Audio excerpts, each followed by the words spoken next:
ಸ್ನೇಹಿತರೆ, ಎಲ್ಲರೂ ಕೂಡ ನಮಸ್ಕಾರಗಳು. ಇಂದಿನ ತರಗತಿಗೆ ಸ್ವಾಗತ. ಇಂದಿನ ತರಗತಿಯಲ್ಲಿ ನಾವು ಟಿ ಸಮಾಜ ವಿಜ್ಞಾನ ಮತ್ತು ಬೋಧನಾಶಾಸ್ತ್ರಕ್ಕೆ ಸಂಬಂಧಪಟ್ಟ ಹಾಗೆ ಕಳೆದ ತರಗತಿಗಳಲ್ಲಿ ನಾವು ಇತಿಹಾಸದ ಪ್ರಶ್ನೋತ್ತರಗಳನ್ನ ನೋಡ್ತಾ ಹೋದ್ವಿ. ಈಗ ನಾವು ಭೂಗೋಳಶಾಸ್ತ್ರ ಪ್ರಶ್ನೋತ್ತರಗಳನ್ನ ನೋಡ್ತಾ ಹೋಗೋಣ ಬನ್ನಿ.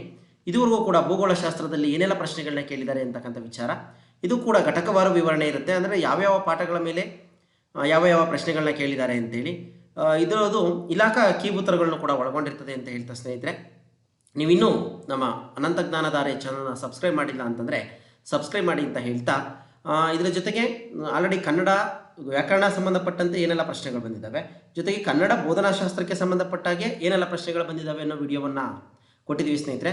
ಅದರಲ್ಲೂ ಕೂಡ ನೀವೆಲ್ಲ ಕಾನ್ಸಂಟ್ರೇಷನ್ ಗ್ರಾಮರ್ ಮೇಲೆ ಮಾಡ್ತಾ ಇದ್ರಿ, ಗ್ರಾಮರ್ ಎಲ್ರಿಗೂ ಬರುತ್ತೆ. ಜೊತೆಗೆ ಬೋಧನಾಶಾಸ್ತ್ರದ ವಿಡಿಯೋ ಮೇಲೂ ಕೂಡ ನೀವು ಕಾನ್ಸಂಟ್ರೇಷನ್ ಮಾಡಿ ಅಂತ ಹೇಳ್ತಾ, ಇತಿಹಾಸ ವಿಡಿಯೋಕ್ಕೆ ಸಂಬಂಧಪಟ್ಟಾಗೆ ಸಾಕಷ್ಟು ಒಳ್ಳೆ ಅಭಿಪ್ರಾಯಗಳನ್ನ ಕೊಟ್ಟಿದ್ದೀರಿ. Thank you. ಕೆಲವೊಬ್ಬರು ಹೇಳಿದ್ರಿ ತುಂಬ ಫಾಸ್ಟ್ ಆಗ್ತಾ ಇದೆ ವಿಡಿಯೋ ಅಂತ ಹೇಳಿ. ಯಾಕೆ ಅಂತಂದರೆ ತುಂಬ ಇರೋದ್ರಿಂದ ತುಂಬ ಲೆಂತಿ ಆದರೆ ಕೆಲವೊಬ್ಬರಿಗೆ ಕೇಳೋದಕ್ಕೆ ಕಷ್ಟ ಆಗ್ಬೋದು, ಅಥವಾ ತುಂಬ ಲೆಂತಿ ಹೇಳ್ದಾಗ ಆಗ್ಬೋದು. ಹಾಗಾಗಿ ಸ್ವಲ್ಪ ಫಾಸ್ಟಾಗಿ ಹೇಳ್ತಾ ಹೋಗ್ತೀನಿ, ನೀವೆಲ್ಲ ಬೇಗ ಗ್ರಾಸ್ ಮಾಡ್ತೀರಾ ಅನ್ನೋ ಒಂದು ಕಾರಣಕ್ಕೋಸ್ಕರ. ಹಾಗೆ ಈಗ ನೋಡ್ತಾ ಹೋಗೋಣ ಬನ್ನಿ. ಒಂದು ವೇಳೆ ಇನ್ ಕೇಸ್ ಏನಾದರೂ ನಿಮಗೆ ಯಾವ್ದಾದ್ರು ಪ್ರಶ್ನೋತ್ತರಗಳು ಕಣ್ತಪ್ಪಿನಿಂದನೋ ಅಥವಾ ಏನಾದರೂ ಕೆಲವೊಂದು ಸಂದರ್ಭಗಳಲ್ಲಿ ಮಿಸ್ಟೇಕ್ ಆಗಿರುತ್ತೆ, ಅಂಥದ್ದು ಏನಾದರೂ ಕಂಡು ಬಂದರೆ ನೀವು ಕಮೆಂಟ್ ಮುಖಾಂತರ ತಿಳಿಸ್ಕೊಡಿ. ನಮ್ಮ ಟೆಲಿಗ್ರಾಮ್ ಗ್ರೂಪನ್ನು ಜಾಯ್ನ್ ಆಗಿ, ಅದರಲ್ಲಿ ಏನಾದರೂ ಆ ಥರ ಮಾಹಿತಿ ಇದ್ದರೆ ನಿಮಗೆ ಅಲ್ಲಿ ಕೊಡ್ತಾ ಇರ್ತೀವಿ. ಅದಕ್ಕೆ ಸಂಬಂಧಪಟ್ಟಂಗೆ ಏನಾದರೂ ಡೌಟ್ಗಳಿದ್ರೆ ಪೂರಕ ಮಾಹಿತಿಯ ನೋಟ್ಸ್ ಸಮೇತ ನಿಮಗೆ ಅಲ್ಲಿ ಕೊಡೋ ಪ್ರಯತ್ನವನ್ನು ಮಾಡ್ತೀವಿ ಅಂತ ಹೇಳ್ತಾ ಸ್ನೇಹಿತರೆ, ಈಗ ಬನ್ನಿ 2014ರಿಂದ 24ರವರೆಗಿನ TET ಪೇಪರ್ 2 ಸಮಾಜ ವಿಜ್ಞಾನ ಪ್ರಶ್ನೆ ಪತ್ರಿಕೆಗಳಲ್ಲಿ ಭೂಗೋಳಶಾಸ್ತ್ರದ ಯಾವ ಪಾಠಗಳ ಮೇಲೆ ಏನೆಲ್ಲ ಪ್ರಶ್ನೆ ಕೇಳಿದ್ದಾರೆ ಎನ್ನುವ ಪಕ್ಷಿ ನೋಟವನ್ನು ನೋಡ್ತಾ ಹೋಗೋಣ ಬನ್ನಿ. ಆಲ್ರೆಡಿ ಕನ್ನಡ ಗ್ರಾಮರ್ಗೂ ಈ ಪಕ್ಷಿ ನೋಟವನ್ನು ಕೊಟ್ಟಿದ್ದೀವಿ, ಕನ್ನಡ ಬೋಧನಾಶಾಸ್ತ್ರಕ್ಕೂ ವಿಡಿಯೋದಲ್ಲೂ ಕೊಟ್ಟಿದ್ದೀವಿ, ಇತಿಹಾಸದಲ್ಲೂ ಕೂಡ ಕೊಟ್ಟಿದ್ದೀವಿ. ಅದು ನಿಮಗೆ ತುಂಬ ಅನುಕೂಲ ಆಗಿದೆ, ಯಾವ್ಯಾವ ಪಾಠದ ಮೇಲೆ ಏನೆಲ್ಲ ಕಾನ್ಸಂಟ್ರೇಷನ್ ಮಾಡಿದ್ದಾನೆ, ಎಷ್ಟೆಷ್ಟು ಪ್ರಶ್ನೆಗಳನ್ನ ಕೇಳಿದ್ದಾರೆ ಅಂತೇಳಿ. ಇನ್ನು ಕೆಲವೇ ದಿನಗಳಿರೋದ್ರಿಂದ, ಒಂದು ಮಂತ್ ಟೈಮ್ ಇರೋದ್ರಿಂದ ನೀವು ಹೇಗೆ ಓದಬೇಕು, ಎಷ್ಟು ಓದಬೇಕಾಗತ್ತೆ ಅನ್ನೋ ವಿಚಾರ ನಿಮಗೆ ಗೊತ್ತಾಗುತ್ತೆ ಅಂತೇಳಿ. ಈಗ ಜಿಯೋಗ್ರಫಿನಲ್ಲೂ ಕೂಡ ನೋಡ್ತಾ ಹೋಗೋಣ ಬನ್ನಿ. ಭೂಮಿ, ಗೋಳ, ಅಕ್ಷಾಂಶ ಮತ್ತು ರೇಖಾಂಶಗಳಿಗೆ ಸಂಬಂಧಪಟ್ಟಂಗೆ 8 ಪ್ರಶ್ನೆಗಳನ್ನ ಕೇಳಿದ್ದಾರೆ ಅನ್ನೋದು ಒಂದು ವಿಚಾರ. ಇನ್ನು ಭೂ ವಲಯಗಳು ನಿಮಗೆ ಗೊತ್ತೇ ಇದೆ, 8th ಸ್ಟ್ಯಾಂಡರ್ಡ್ ಟೆಕ್ಸ್ಟ್ ಬುಕ್ಕನ್ನು ತಗೊಂಡ್ರೆ ಇದೆಲ್ಲ ನಿಮಗೆ ಹೆಚ್ಚಿನ ಮಾಹಿತಿ ಸಿಗ್ತಾ ಹೋಗುತ್ತೆ. 6th to 10th ಸ್ಟ್ಯಾಂಡರ್ಡಲ್ಲೇ ಕವರ್ ಮಾಡಿದ್ದಾರೆ, ಅದನ್ನು ಬಿಟ್ಟು ಹೊರಗಡೆ ಏನು ಜಾಸ್ತಿ ಕವರ್ ಮಾಡಿಲ್ಲ ಸ್ನೇಹಿತರೆ. ಹೆಚ್ಚಿನದಾಗಿ 8th ಸ್ಟ್ಯಾಂಡರ್ಡ್ ಮೇಲೆ ಕಾನ್ಸಂಟ್ರೇಷನ್ ಆಗಿದೆ. ನೋಡ್ತಾ ಹೋಗೋಣ ಬನ್ನಿ. ಶಿಲಾಗೋಳದ ಮೇಲೆ, ಭೂ ವಲಯಗಳಲ್ಲಿ ಶಿಲಾಗೋಳ ಅಂತ ಬರುತ್ತೆ 8th ಸ್ಟ್ಯಾಂಡರ್ಡಲ್ಲಿ, ಅದರಲ್ಲಿ 14 ಪ್ರಶ್ನೆಗಳನ್ನ ಶಿಲಾಗೋಳದ ಮೇಲೆ ಕೇಳಿದ್ದಾರೆ. ಅದರಲ್ಲಿ ಏನೇನು ಪ್ರಶ್ನೆ ಅಂತ ನೋಡ್ತಾ ಹೋಗೋಣ.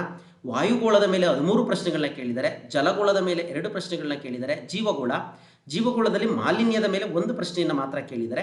ಇನ್ನು 9th ಸ್ಟ್ಯಾಂಡರ್ಡ್ ಟೆಕ್ಸ್ಟ್ ಬುಕ್ಗಳನ್ನ ನೋಡಿದಾಗ ಕೆಲವೊಂದು ಬೆಳೆಗಳ ಬಗ್ಗೆ ಕೇಳಿದ್ದಾರೆ, ಅದರಲ್ಲಿ 4 ಪ್ರಶ್ನೆಗಳನ್ನ ಕೇಳಿದ್ದಾರೆ.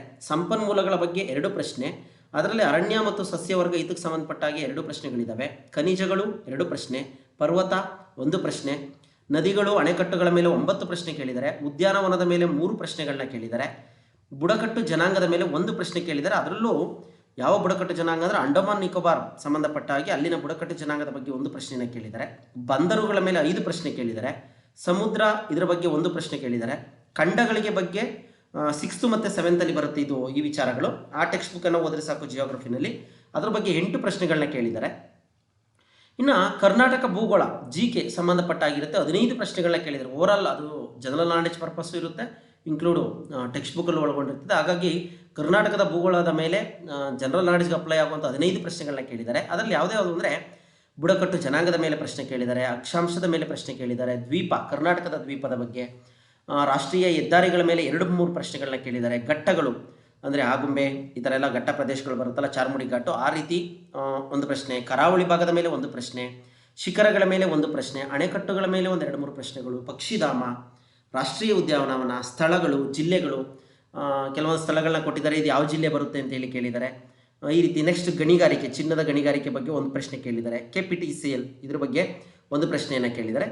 ಇದ್ರ ಜೊತೆಗೆ ಇತಿಹಾಸದಲ್ಲಿ ಒಂದು ಬಿಟ್ಬಿಟ್ಟಿದ್ವಿ ಒಂದು ಟಾಪಿಕನ್ನು, ಅಂದರೆ ಟೈಪ್ ಮಾಡ್ತಾ ಇರ್ತಕ್ಕಂಥ ಸಂದರ್ಭದಲ್ಲಿ ಅದು ನೆಕ್ಸ್ಟ್ ಸ್ಲೈಡಿಗೆ ಬಂದುಬಿಟ್ಟಿತ್ತು. ಕರ್ನಾಟಕ ಏಕೀಕರಣ, ಅದ್ರ ಮೇಲೆ 1-2 ಪ್ರಶ್ನೆ ಕೇಳಿದ್ದಾರೆ, ಅದು ಇತಿಹಾಸಕ್ಕೆ ಸಂಬಂಧಪಡುತ್ತೆ. ಅದನ್ನು ಕೂಡ ಈ ವಿಡಿಯೋದ ಕೊನೆಯಲ್ಲಿ ನೋಡೋಣ ಅಂತ ಹೇಳ್ತಾ ಸ್ನೇಹಿತರೆ, ಒಂದು ವೇಳೆ ನೀವಿನ್ನೂ ನಮ್ಮ ಚಾನಲ್ನ ಸಬ್ಸ್ಕ್ರೈಬ್ ಮಾಡಿಲ್ಲ ಅಂದರೆ ಸಬ್ಸ್ಕ್ರೈಬ್ ಮಾಡಿ, ಜೊತೆಗೆ ನೋಟಿಫಿಕೇಷನ್ ಬೆಲ್ಲೈಕಾನ್ ಕೂಡ ಕ್ಲಿಕ್ ಮಾಡಿ, ನಿಮಗೆ ವಿಡಿಯೋಗಳು ಬರುತ್ತೆ ಅಂತ ಹೇಳ್ತಾ ಸ್ನೇಹಿತರೆ, ಇವತ್ತಿನ ಟಾಪಿಕಿಗೆ ಹೋಗೋಣ ಬನ್ನಿ. ನೋಡೋಣ, ತುಂಬ ಸ್ಲೋನು ಬೇಡ, ಫಾಸ್ಟು ಬೇಡ, ಮೀಡಿಯಮಲ್ಲಿ ಹೇಳ್ತಾ ಹೋಗೋಣ ಬನ್ನಿ. ಗೋಳ, ಅಕ್ಷಾಂಶ ಮತ್ತು ರೇಖಾಂಶಗಳಿಗೆ ಸಂಬಂಧಪಟ್ಟಂಗೆ ಏನು ಪ್ರಶ್ನೆ ಕೇಳಿದ್ದಾರೆ ಅಂಥೇಳಿ 111ನೇ ಪ್ರಶ್ನೆ ಆಗಿತ್ತು. ಯಾವುದರಲ್ಲಿಂದ 2015ರಲ್ಲಿ ಎಕ್ಸ್ ಎಂಬ ಸ್ಥಳದಿಂದ ಸ್ಥಳೀಯ ಕಾಲಮಾನ ರಾತ್ರಿ 7 ಗಂಟೆಯಾಗಿದೆ. ವೈ ಎಂಬ ಸ್ಥಳವು ಎಕ್ಸ್ನಿಂದ 150 ಡಿಗ್ರಿ ಪೂರ್ವ ರೇಖಾಂಶದಲ್ಲಿದ್ದರೆ ಆ ಸ್ಥಳದ ಸ್ಥಳೀಯ ವೇಳೆ ಮತ್ತು ದಿನವನ್ನು ಕಂಡು ಹಿಡಿಯಿರಿ ಅಂತೇಳಿ ಕೇಳಿದ್ದಾರೆ. ಅದು ಹೇಗೆ ಅಂತಂದರೆ ಸರಿಯಾದಂಥ ಉತ್ತರ ಬಂದು ಮಾರನೇ ದಿನ 5 ಗಂಟೆ ಬೆಳಿಗ್ಗೆ ಅಂತೇಳಿ. ಈ ಥರ ಪ್ರಶ್ನೆಗಳನ್ನ ಕೇಳಿದಾಗ ಸ್ವಲ್ಪ ನಾವು ತುಂಬ ಕ್ಯಾಲ್ಕುಲೇಷನ್ನ ಮಾಡಬೇಕಾಗತ್ತೆ. ಇದಕ್ಕೆ ಗೋಳಗಳ ಬಗ್ಗೆ, ರೇಖಾಂಶಗಳ ಬಗ್ಗೆ ನಾವು ಸರಿಯಾದಂಥ ಮಾಹಿತಿಯನ್ನು ತಗೊಂಡಿರಬೇಕಾಗತ್ತೆ. ಹೇಗೆ ಅಂತೇಳಿ ನೋಡ್ತಾ ಹೋಗೋಣ ಬನ್ನಿ. ವೈ ಎಂಬ ಸ್ಥಳವು ಎಕ್ಸ್ನಿಂದ 150 ಡಿಗ್ರಿ ಪೂರ್ವ ರೇಖಾಂಶದಲ್ಲಿರುವುದರಿಂದ ಕಾಲವು ಹೆಚ್ಚಾಗುತ್ತದೆ. ಪೂರ್ವ ರೇಖಾಂಶದ ಕಡೆಗೆ ಹೋದಂತೆ ಕಾಲ ಹೆಚ್ಚಾಗುತ್ತೆ. 15 ಡಿಗ್ರಿ ರೇಖಾಂಶಗಳಿಗೆ 60 ನಿಮಿಷ. 15 ಡಿಗ್ರಿ ರೇಖಾಂಶಗಳಿಗೆ ಒಂದು 60 ನಿಮಿಷ ಆಗುತ್ತೆ, ಅಂದರೆ 1 ಗಂಟೆ ಆಗುತ್ತೆ. 15 ಡಿಗ್ರಿ ರೇಖಾಂಶಗಳನ್ನ ದಾಟದೆ 150 ಡಿಗ್ರಿ ರೇಖಾಂಶಕ್ಕೆ ಅಂದರೆ 150 ಡಿವೈಡೆಡ್ ಬೈ 15 10 ಗಂಟೆ ಹೆಚ್ಚಾಗುತ್ತದೆ. 7 + 10 17 ಗಂಟೆ 5 ಗಂಟೆ ಬೆಳಗ್ಗೆ ಆಗಿರುತ್ತೆ ಅಂತೇಳಿ ಒಂದು ಮಾಹಿತಿ ಬರುತ್ತೆ. ವೈ ಸ್ಥಳದ ಸ್ಥಳೀಯ ವೇಳೆ ಮತ್ತು ದಿನ ಮಾರನೆಯ ದಿನ 5 ಗಂಟೆ ಬೆಳಗ್ಗೆ ಆಗಿರುತ್ತೆ. ಇದಿಷ್ಟು ವಿಚಾರ. ಇದು ಎಲ್ಲಿ ನಿಮಗೆ ಕ್ಯಾಲ್ಕುಲೇಷನ್ ಮಾಡಬೇಕು, ಹೇಗೆ ಮಾಡಬೇಕು ಅನ್ನೋದನ್ನ ನೆಕ್ಸ್ಟ್ ಮುಂದಿನ ಸ್ಲೈಡಲ್ಲಿ ಬರುತ್ತೆ. ಇದು 8ನೇ ಕ್ಲಾಸ್ ಟೆಕ್ಸ್ಟ್ ಬುಕ್ಕಲ್ಲಿ ನಿಮಗೆ ಇದಕ್ಕೆ ಸಂಬಂಧಪಟ್ಟಂಗೆ ಮಾಹಿತಿ ಸಿಗುತ್ತೆ. ಅಲ್ಲಿ ಓದಿ ಅರ್ಥೈಸ್ಕೊಳ್ಳಿ ಅಂತ ಹೇಳ್ತಾ, ಹೇಗೆ ಕ್ಯಾಲ್ಕುಲೇಷನ್ ಮಾಡೋದು ಅನ್ನೋದಕ್ಕೆ ಇಲ್ಲೊಂದು ಪಾಯಿಂಟ್ ಇದೆ, ನೋಡ್ತಾ ಹೋಗೋಣ ಬನ್ನಿ. ಇಂಗ್ಲೆಂಡಿನ ಗ್ರೀನ್ವಿಚ್ನ ಮೇಲೆ ಹಾದು ಹೋಗ್ತಕ್ಕಂಥ 0 ಡಿಗ್ರಿ ರೇಖಾಂಶವನ್ನು ನಾವು ಪ್ರಧಾನ ರೇಖಾಂಶ ಅಂತೇಳಿ ಕರಿತೀವಿ. ನಿಮಗೆ ಚೆನ್ನಾಗಿ ನೆನಪಿರಲಿ, ಪ್ರಧಾನ ಅಕ್ಷಾಂಶ ಮತ್ತು ರೇಖಾಂಶಗಳ ಬಗ್ಗೆ ಕಾನ್ಸೆಪ್ಟ್ ಇರಬೇಕಾಗುತ್ತೆ. ಪೂರ್ವಕ್ಕೆ 180 ಡಿಗ್ರಿ ಮತ್ತು ಪಶ್ಚಿಮಕ್ಕೆ 180 ಡಿಗ್ರಿ, ಒಟ್ಟು 360 ಡಿಗ್ರಿಗಳು ನಿಮಗಿದೆ. ಓಕೆನಾ? ಇದರಲ್ಲೇನು ಕನ್ಫ್ಯೂಸ್ ಇಲ್ಲ, ಕ್ಲಾರಿಟಿ ಸಿಕ್ಕಿದೆ ನಿಮಗೆ.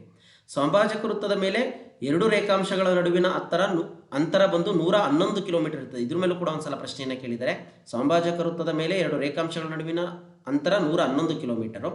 ಒಂದು ರೇಖಾಂಶದಿಂದ ಮತ್ತೊಂದು ರೇಖಾಂಶಕ್ಕೆ ವೇಳೆಯ ಅಂತರ 4 ನಿಮಿಷ. ಒಂದು ರೇಖಾಂಶದಿಂದ ಮತ್ತೊಂದು ರೇಖಾಂಶಕ್ಕೆ ವೇಳೆ ಹಾದು ಹೋಗಬೇಕು ಅಂದರೆ 4 ನಿಮಿಷ ಬೇಕಾಗುತ್ತೆ. 15 ರೇಖಾಂಶಗಳಿಗೆ 60 ನಿಮಿಷ ಬೇಕು. 15 × 60 ಅಂದರೆ 1 ಗಂಟೆ. ಅದೇ ರೀತಿ 360 × 4 ಹಾಕೊಂಡ್ರೆ 1440 ನಿಮಿಷ ಬರ್ತದೆ. ಡಿವೈಡೆಡ್ ಬೈ 60 ಹಾಕೊಂಡ್ರೆ 24 ಗಂಟೆ ಆಗುತ್ತೆ. ಗ್ರೀನ್ವಿಚ್ನಿಂದ ಪೂರ್ವಕ್ಕೆ ಹೋದಾಗ ವೇಳೆ ಹೆಚ್ಚಾಗುತ್ತದೆ. ಈ ಕಾನ್ಸೆಪ್ಟು ನೆನ್ಪಿಟ್ಕೊಳ್ಳಿ. ಗ್ರೀನ್ವಿಚ್ ರೇಖಾಂಶದಿಂದ ಪೂರ್ವಕ್ಕೆ ಹೋದಂತೆ ಈಸ್ಟ್ ಗೈನ್ ಆ್ಯಡ್ ಅಂತ ಬರುತ್ತೆ, ಅಂದರೆ ವೇಳೆ ಹೆಚ್ಚಾಗ್ತಾ ಹೋಗುತ್ತೆ. ಗ್ರೀನ್ವಿಚ್ ರೇಖಾಂಶದಿಂದ ಪಶ್ಚಿಮಕ್ಕೆ ಹೋದಂತೆ ವೇಳೆ ಕಡಿಮೆ ಆಗುತ್ತದೆ. ವೆಸ್ಟ್ ಲಾಸ್ ಸಬ್ಸ್ಟ್ರಾಕ್ಟ್ಸ್ ಅಂತ ಹೇಳಿ ಬರುತ್ತೆ. ಈ ಪಾಯಿಂಟನ್ನು ನೋಡಿ ಆ ಪ್ರಶ್ನೆಗೆ ನೀವು ಉತ್ತರಿಸಬೇಕಾಗತ್ತೆ. ನೆಕ್ಸ್ಟು ಈ ಥರ ಬಂದಾಗ ನಿಮಗೆ ಸ್ವಲ್ಪ ಕ್ಯಾಲ್ಕುಲೇಷನಲ್ಲಿ ಸಮಸ್ಯೆ ಅನಿಸುತ್ತೆ, ಬಟ್ ಆದರೂ ಆಗೋದು ಬೇಡ, ಚೆನ್ನಾಗಿ ಅರ್ಥೈಸ್ಕೊಂಡ್ರನ. ಇನ್ನು ನೆಕ್ಸ್ಟ್ ಅಜೈವಿಕ ಪರಿಸರದ ಘಟಕಾಂಶವು ಅಂತೇಳಿ 2019 ಕೇಳಿದರೆ, ಅಜೈವಿಕ ಪರಿಸರದ ಘಟಕಾಂಶ ಯಾವುದು ಅಂತೇಳಿ, ಸಸ್ಯನ, ಪ್ರಾಣಿನ, ಮಾನವನ, ಭೂಮಿನ ಅಂತೇಳಿ. ಭೂಮಿ ಅಂತಕ್ಕಂಥದ್ದು ಅಜೈವಿಕ, ಸಸ್ಯ, ಪ್ರಾಣಿ, ಮಾನವ ಜೈವಿಕ ಘಟಕಾಂಶಗಳು, ಭೂಮಿ ಅಜೈವಿಕ ಘಟಕಾಂಶ ಆಗಿರುತ್ತೆ. ನೆಕ್ಸ್ಟು ಪೃಥ್ವಿಯ ಆಕಾರವು ಇದರಿಂದ ನಿರ್ಧರಿಸಲ್ಪಡುತ್ತದೆ. ಭೂಮಿಯು ಆಕಾರ ಯಾವ ರೀತಿ ಇದೆ ಅನ್ನೋದು ಇದರಿಂದ ನಿರ್ಧರಿಸುತ್ತೆ ಅಂತ 2020 ಕೇಳಿದರೆ, ಇದು ದೈನಂದಿನ ಚಲನೆಯ ವೇಗಗಳಿಂದನ, ಸಮಭಾಜಕ ವೃತ್ತದಿಂದನ, ಮೂರನೇ ಆಪ್ಷನ್ ಬಂದು ಸಮಭಾಜಕ ವೃತ್ತದಿಂದ ಮತ್ತು ಧ್ರುವೀಯ ವ್ಯಾಸಗಳೆರಡರಿಂದನ, ಕಕ್ಷಾ ಚಲನೆಯಿಂದನ ಅಂತೇಳಿ.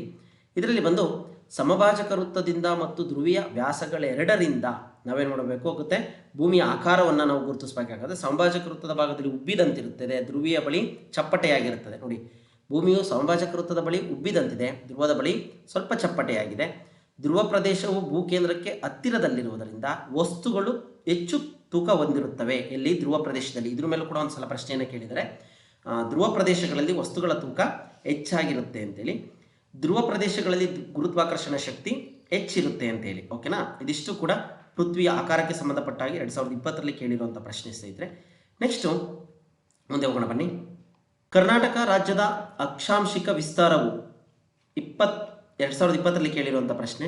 11 ಡಿಗ್ರಿ 45 ಉತ್ತರ ಅಕ್ಷಾಂಶದಿಂದ 15 ಡಿಗ್ರಿ 31 ಉತ್ತರ ಅಕ್ಷಾಂಶದವರೆಗೆ, 11 ಡಿಗ್ರಿ 31 ಡಿಗ್ರಿ ಉತ್ತರ ಅಕ್ಷಾಂಶದಿಂದ 18 ಡಿಗ್ರಿ 45 ಉತ್ತರ ಅಕ್ಷಾಂಶದವರೆಗೆ ಅಂತೇಳಿ ಈ ರೀತಿ ಪ್ರಶ್ನೆಯನ್ನು ಕೇಳಿದ್ದಾರೆ. ಇಲ್ಲಿ ಅಕ್ಷಾಂಶಿಕ ವಿಸ್ತಾರವನ್ನು ನಾವು ನೋಡಬೇಕಾಗತ್ತೆ. ನಾವು ಚೆನ್ನಾಗಿ ಮ್ಯಾಪ್ಗಳನ್ನ ಅಬ್ಸರ್ವ್ ಮಾಡಬೇಕಾಗತ್ತೆ. ಎರಡನೇ ಆಪ್ಷನ್ ಅಂದರೆ 11 ಡಿಗ್ರಿ 31 ಉತ್ತರ ಅಕ್ಷಾಂಶದಿಂದ 18 ಡಿಗ್ರಿ 45 ಉತ್ತರ ಅಕ್ಷಾಂಶದವರೆಗೆ ಇದರ ಕರ್ನಾಟಕ ರಾಜ್ಯದ ಅಕ್ಷಾಂಶಿಕ ವಿಸ್ತಾರ ಇರುತ್ತೆ. ಇದನ್ನು ನಾವೇನು ಮಾಡಬೇಕಾಗುತ್ತೆ, ಮ್ಯಾಪ್ಗಳಲ್ಲಿ ಚೆನ್ನಾಗಿ ಅಬ್ಸರ್ವ್ ಮಾಡಬೇಕಾಗುತ್ತೆ. ಯಾಕೆಂದರೆ ಇದ್ರ ಮೇಲೂ ಕೂಡ ಪ್ರಶ್ನೆಗಳನ್ನ ಕೇಳುವಂಥ ಸಾಧ್ಯತೆ ಇರುತ್ತೆ. ಇಂಥ ಪ್ರಶ್ನೆಗಳೇ ನಮಗೆ ಕಷ್ಟ ಆಗುವಂಥದ್ದು.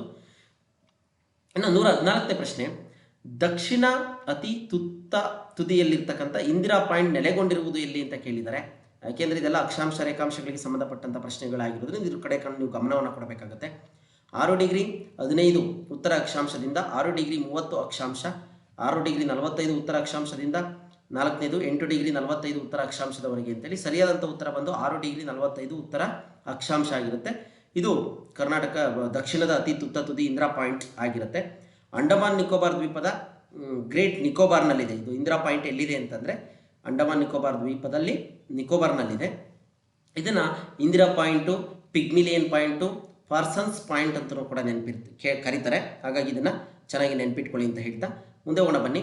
ಕೆಳಗಿನವುಗಳಲ್ಲಿ ಸರಿಯಾದ ಜೋಡಿಯನ್ನು ಗುರುತಿಸಿ ಅಂತೇಳಿ 2022ರಲ್ಲಿ ಕೇಳಿದರೆ 0 ಡಿಗ್ರಿ ಅಕ್ಷಾಂಶ ಕರ್ಕಾಟಕ ಸಂಕ್ರಾಂತಿ ವೃತ್ತ, 23.5 ಡಿಗ್ರಿ ಉತ್ತರ ಅಕ್ಷಾಂಶ ಸಮಭಾಜಕ ವೃತ್ತ, 66.5 ಡಿಗ್ರಿ ಉತ್ತರ ಅಕ್ಷಾಂಶ ಮಕರ ಸಂಕ್ರಾಂತಿ ವೃತ್ತ, 66.5 ಡಿಗ್ರಿ ದಕ್ಷಿಣ ಅಕ್ಷಾಂಶ ಅಂಟಾರ್ಟಿಕ್ ವೃತ್ತ ಅಂತೇಳಿ ಕೇಳಿದರೆ ಇಲ್ಲಿ 66.5 ಡಿಗ್ರಿ ದಕ್ಷಿಣ ಅಕ್ಷಾಂಶವನ್ನು ಅಂಟಾರ್ಟಿಕ್ ವೃತ್ತ ಅಂತೇಳಿ ಕರಿತೀವಿ. ಇಲ್ಲಿ ಚೆನ್ನಾಗಿ ನೆನ್ಪಿಟ್ಕೊಳ್ಬೇಕು. 0 ಡಿಗ್ರಿ, ನೆಕ್ಸ್ಟ್ 23.5 ಡಿಗ್ರಿ ಉತ್ತರ ಮತ್ತು ದಕ್ಷಿಣ, 66.5 ಡಿಗ್ರಿ ಉತ್ತರ ಮತ್ತು ದಕ್ಷಿಣ, ನೆಕ್ಸ್ಟು 90 ಡಿಗ್ರಿ ಉತ್ತರ ಮತ್ತು 90 ಡಿಗ್ರಿ ದಕ್ಷಿಣ ಏನೇನು ಕರೀತಾರೆ ಅಂತೇಳಿ ನೆನ್ಪಿಟ್ಕೊಳ್ಬೇಕಾಗತ್ತ ಪಾಯಿಂಟನ್ನು.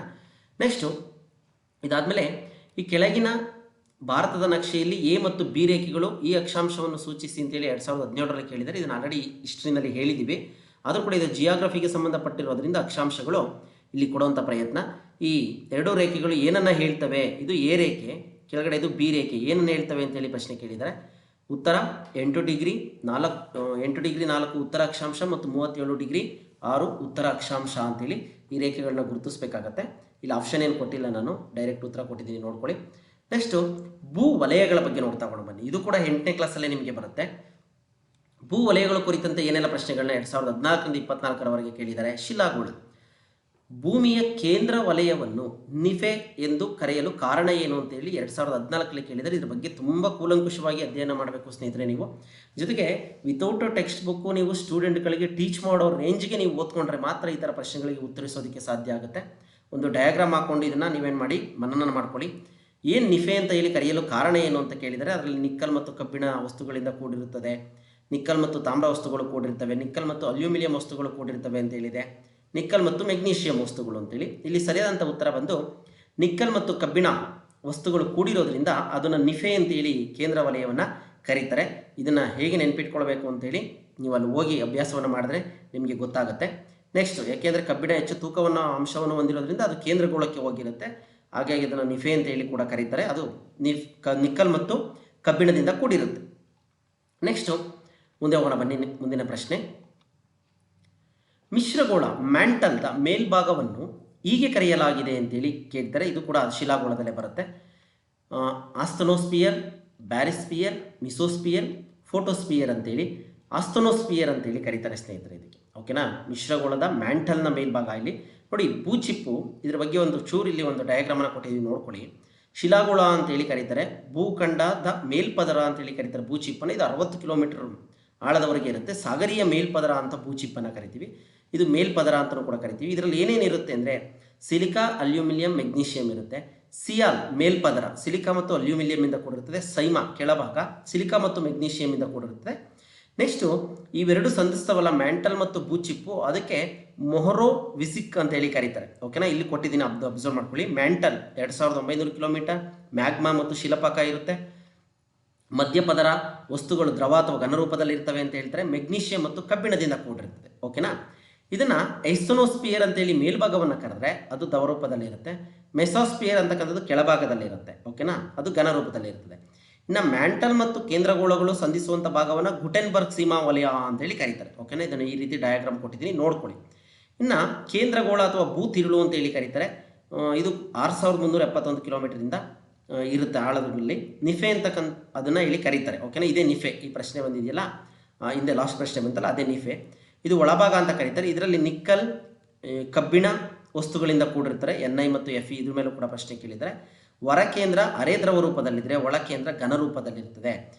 ಇಷ್ಟನ್ನು ನೀವು ಸ್ಕ್ರೀನ್ಶಾಟ್ ಮಾಡಿ ಮಾಡಿಕೊಳ್ಳಿ ಅಥವಾ ನೋಟ್ಸ್ ಮಾಡಿಕೊಳ್ಳಿ. ನಿಮಗೆ ಎಕ್ಸಾಮ್ ಪರ್ಪಸ್ ತುಂಬ ಅನುಕೂಲ ಆಗುತ್ತೆ ಅಂತ ಹೇಳ್ತಾ ಸ್ನೇಹಿತರೆ. ಮುಂದೆ ಹೋಗೋಣ ಬನ್ನಿ. ಕೆಳಗೆ ಕೊಟ್ಟಿರುವ ಶಿಲೆಗಳು ಮತ್ತು ಅವುಗಳ ರೂಪಾಂತರಗಳನ್ನು ಹೊಂದಿಸಿ ಬರೆಯಿರಿ ಅಂತ ಹೇಳಿ ಕೇಳಿದ್ದಾರೆ. 2015ರಲ್ಲಿ ಗ್ರಾನೈಟ್, ನೀಸ್, ಮರಳು ಶಿಲೆ, ಸ್ಫಟಿಕ ಶಿಲೆ, ಕಲ್ಲಿದ್ದಲು, ಗ್ರಾಫೈಟ್, ಸುಣ್ಣದ ಕಲ್ಲು, ಅಮೃತ ಶಿಲೆ. ಸರಿಯಾದ ಉತ್ತರವನ್ನೇ ಕೊಟ್ಬಿಟ್ಟಿದ್ದೀವಿ. ಇಲ್ಲೇ ಮೇಲೆ ಅದನ್ನು ಬದಲು ಮಾಡಿಲ್ಲ. ABCD ಅಂತೇಳಿ ಆಪ್ಷನ್ ಏನು ಕೊಟ್ಟಿಲ್ಲ ಸ್ನೇಹಿತರೆ. ಅವುಗಳು ನಾವು ಹೊಂದಿಸ್ಬಿಟ್ಟೆ ಕೊಟ್ಟಿದ್ದೀವಿ, ನಿಮಗೆ ಓದೋದಕ್ಕೆ ಅನುಕೂಲ ಆಗುತ್ತೆ ಅಂತೇಳಿ. ಗ್ರಾಫೈಟ್ ಅಂದರೆ ನೀಸ್, ಮರಳು ಶಿಲೆ, ಸ್ಫಟಿಕ ಶಿಲೆ, ಕಲ್ಲಿದ್ದಲು ಗ್ರಾಫೈಟ್, ಸುಣ್ಣದ ಕಲ್ಲು, ಅಮೃತ ಶಿಲೆ. ನೋಡ್ಕೊಳ್ಳಿ, ಶಿಲೆಗಳ ಉತ್ಪತ್ತಿಗೆ ಅನುಗುಣವಾಗಿ 3 ವಿಧಗಳನ್ನ ಮಾಡಿದ್ದಾರೆ. ಅದರಲ್ಲಿ ಅಗ್ನಿಶಿಲೆಗಳು, ಕಣಶಿಲೆಗಳು, ರೂಪಾಂತರ ಶಿಲೆಗಳು ಅಂತೇಳಿ. ಅಗ್ನಿಶಿಲೆಗಳು ಮತ್ತು ಕಣಶಿಲೆಗಳು ಭೂಮಿಯ ಆಂತರಿಕ ಅತ್ಯಧಿಕ ಉಷ್ಣ ಹಾಗೂ ಒತ್ತಡದಿಂದ ಮಾರ್ಪಾಡಾಗಿ ರೂಪಾಂತರ ಶಿಲೆಗಳಾಗಿರ್ತವೆ. ಗ್ರಾಫೈಟ್ ನೀಸ್ ಅಂತೇಳಿ ಕರೀತಾರೆ, ಬಸಾಲ್ಟ್ ಶಿಲ್ಟ್ ಅಂತೇಳಿ ಕರೀತಾರೆ, ಸುಣ್ಣದ ಕಲ್ಲು ಅಮೃತ ಶಿಲೆ, ಮರಳು ಶಿಲೆ ಸ್ಫಟಿಕ ಶಿಲೆ, ಕಲ್ಲಿದ್ದಲು ಗ್ರಾಫೈಟ್ ವಜ್ರ. ಇವುಗಳ ರೂಪಾಂತರಗಳಾಗಿರ್ತವೆ. ಶಿಲೆಗಳು ಅವುಗಳ ರೂಪಾಂತರ. ಇದನ್ನು ಕೂಡ ನೀವು ನೋಡಿ ನೋಟ್ಸ್ ಮಾಡಿಕೊಳ್ಳಿ ಅಥವಾ ಸ್ಕ್ರೀನ್ಶಾಟ್ ಮಾಡ್ಕೊಳ್ಳಿ, ನಿಮ್ಗೆ ಅನುಕೂಲ ಆಗುತ್ತೆ ಅಂತ ಹೇಳ್ತಾ ಸ್ನೇಹಿತರೆ. ಮುಂದೆ ಹೋಗೋಣ. ಯಾಕೆಂದರೆ ವಿದ್ಯೆಯನ್ನು ನಾವು ಅರಗಿಸ್ಕೊಳ್ಬೇಕು ಅಂದರೆ ಕಷ್ಟಪಡಲೇಬೇಕಾಗುತ್ತೆ. ಮನಸ್ಸು ಅದಕ್ಕೆ ಸ್ಪಂದಿಸೋದಿಲ್ಲ. ಅದನ್ನು ಮೀರಿ ಯಾರು ಶ್ರಮಪಟ್ಟು ಓದ್ತಾರೋ ಅವರಿಗಷ್ಟೇ ಯಶಸ್ಸು ಅಂತಕ್ಕಂಥದ್ದು ಸಿಗುತ್ತೆ. ವಿದ್ಯೆ ಯಾರಪ್ಪನ ಸೊತ್ತು ಕೂಡ ಅಲ್ಲ. ಯಾರೋ ಕಷ್ಟಪಡ್ತಾರೋ, ಹಾರ್ಡ್ ವರ್ಕ್ ಮಾಡ್ತಾರೋ, ಏಕಾಗ್ರತೆಯಿಂದ ಕೆಲಸಗಳನ್ನ ಮಾಡ್ತಾರೋ ಅವರಿಗೆ ಪ್ರತಿಫಲ ಸಿಕ್ಕೇ ಸಿಗುತ್ತೆ. ಇದು ನನ್ನ ಅನುಭವ ಅಂತ ಹೇಳ್ತಾ 2023ರಲ್ಲಿ ಕೇಳಿದರೆ ಇದು ಬಸಾಲ್ಟ್ ಶಿಲೆಯ ಶಿಥಲೀಕರಣದಿಂದ ಆಗಿದೆ ಅಂತೇಳಿ. ಇದು ಹೆಚ್ಚು ಮೆಗ್ನೀಷಿಯಂ ಮತ್ತು ಅಲ್ಯೂಮಿನಿಯಂ ಕಬ್ಬಿಣ ಆಕ್ಸೈಡ್ಗಳನ್ನು ಹೊಂದಿದೆ. ಈ ಮೇಲಿನ ವಾಕ್ಯಗಳು ಸಂಬಂಧಿಸಿರುವುದು ಏನಕ್ಕೆ, ಯಾವ ಮಣ್ಣಿಗೆ ಅಂತೇಳಿ ಕೇಳಿದರೆ ಕಪ್ಪು ಮಣ್ಣಿಗೆ ಸಂಬಂಧಪಟ್ಟಿರ್ತಕ್ಕಂಥದ್ದು ಇವೆರಡು ಕೂಡ. ಬಸಾಲ್ಟ್ ಶಿಲೆಗಳ ಶಿಥಲೀಕರಣದಿಂದ ಮತ್ತು ಹೆಚ್ಚು ಮೆಗ್ನೀಷಿಯಂ ಅಲ್ಯೂಮಿನಿಯಂ ಕಬ್ಬಿಣದ ಆಕ್ಸೈಡ್ ಎಲ್ಲಿರ್ತವೆ ಅಂದರೆ ಕಪ್ಪು ಮಣ್ಣಿನಲ್ಲಿರ್ತವೆ. ಇದು ಕೂಡ ಒಂದು ಪ್ರಶ್ನೆಯಾಗಿತ್ತು. ನೆಕ್ಸ್ಟು ಭೂಕಂಪನಗಳಿಗೆ ಸಂಬಂಧಪಟ್ಟ ಹಾಗೆ ಕೇಳಿದರೆ ಇದು ಕೂಡ ಶಿಲಾಗೋಳದಲ್ಲೇ ಬರುತ್ತೆ, 8th ಸ್ಟ್ಯಾಂಡರ್ಡಲ್ಲಿದೆ. ಭೂಕಂಪದ ಅಲೆಗಳನ್ನು ಈ ಕೆಳಗೆ ನೀಡಲಾಗಿದೆ ಅಂತೇಳಿ 2017ರಲ್ಲಿ ಕೇಳಿದರೆ ಮೇಲ್ಮೈ ಅಲೆಗಳು, ದ್ವಿತೀಯ ಅಲೆಗಳು, ಪ್ರಾಥಮಿಕ ಅಲೆಗಳು ಅಂತೇಳಿ ಬರ್ತದೆ. ಈ ಮೇಲಿನ ಯಾವ ಅಲೆಗಳು ಘನ, ದ್ರವ, ಅನಿಲ 3 ಸ್ಥಿತಿಯಲ್ಲೂ ಚಲಿಸುವುದು ಅಥವಾ ಚಲಿಸುವವು ಅಂತ ಕೇಳಿದರೆ ಇದನ್ನು ಆಲ್ರೆಡಿ 2-3 ಸಲ ಈ ಪ್ರಶ್ನೆಯನ್ನು ಕೇಳಿದ್ದಾರೆ ಸ್ನೇಹಿತರೆ. ಓಕೆ, SDFDನಲ್ಲೂ ಕೂಡ ಈ ಪ್ರಶ್ನೆ ಕೇಳಿದ್ದಾರೆ.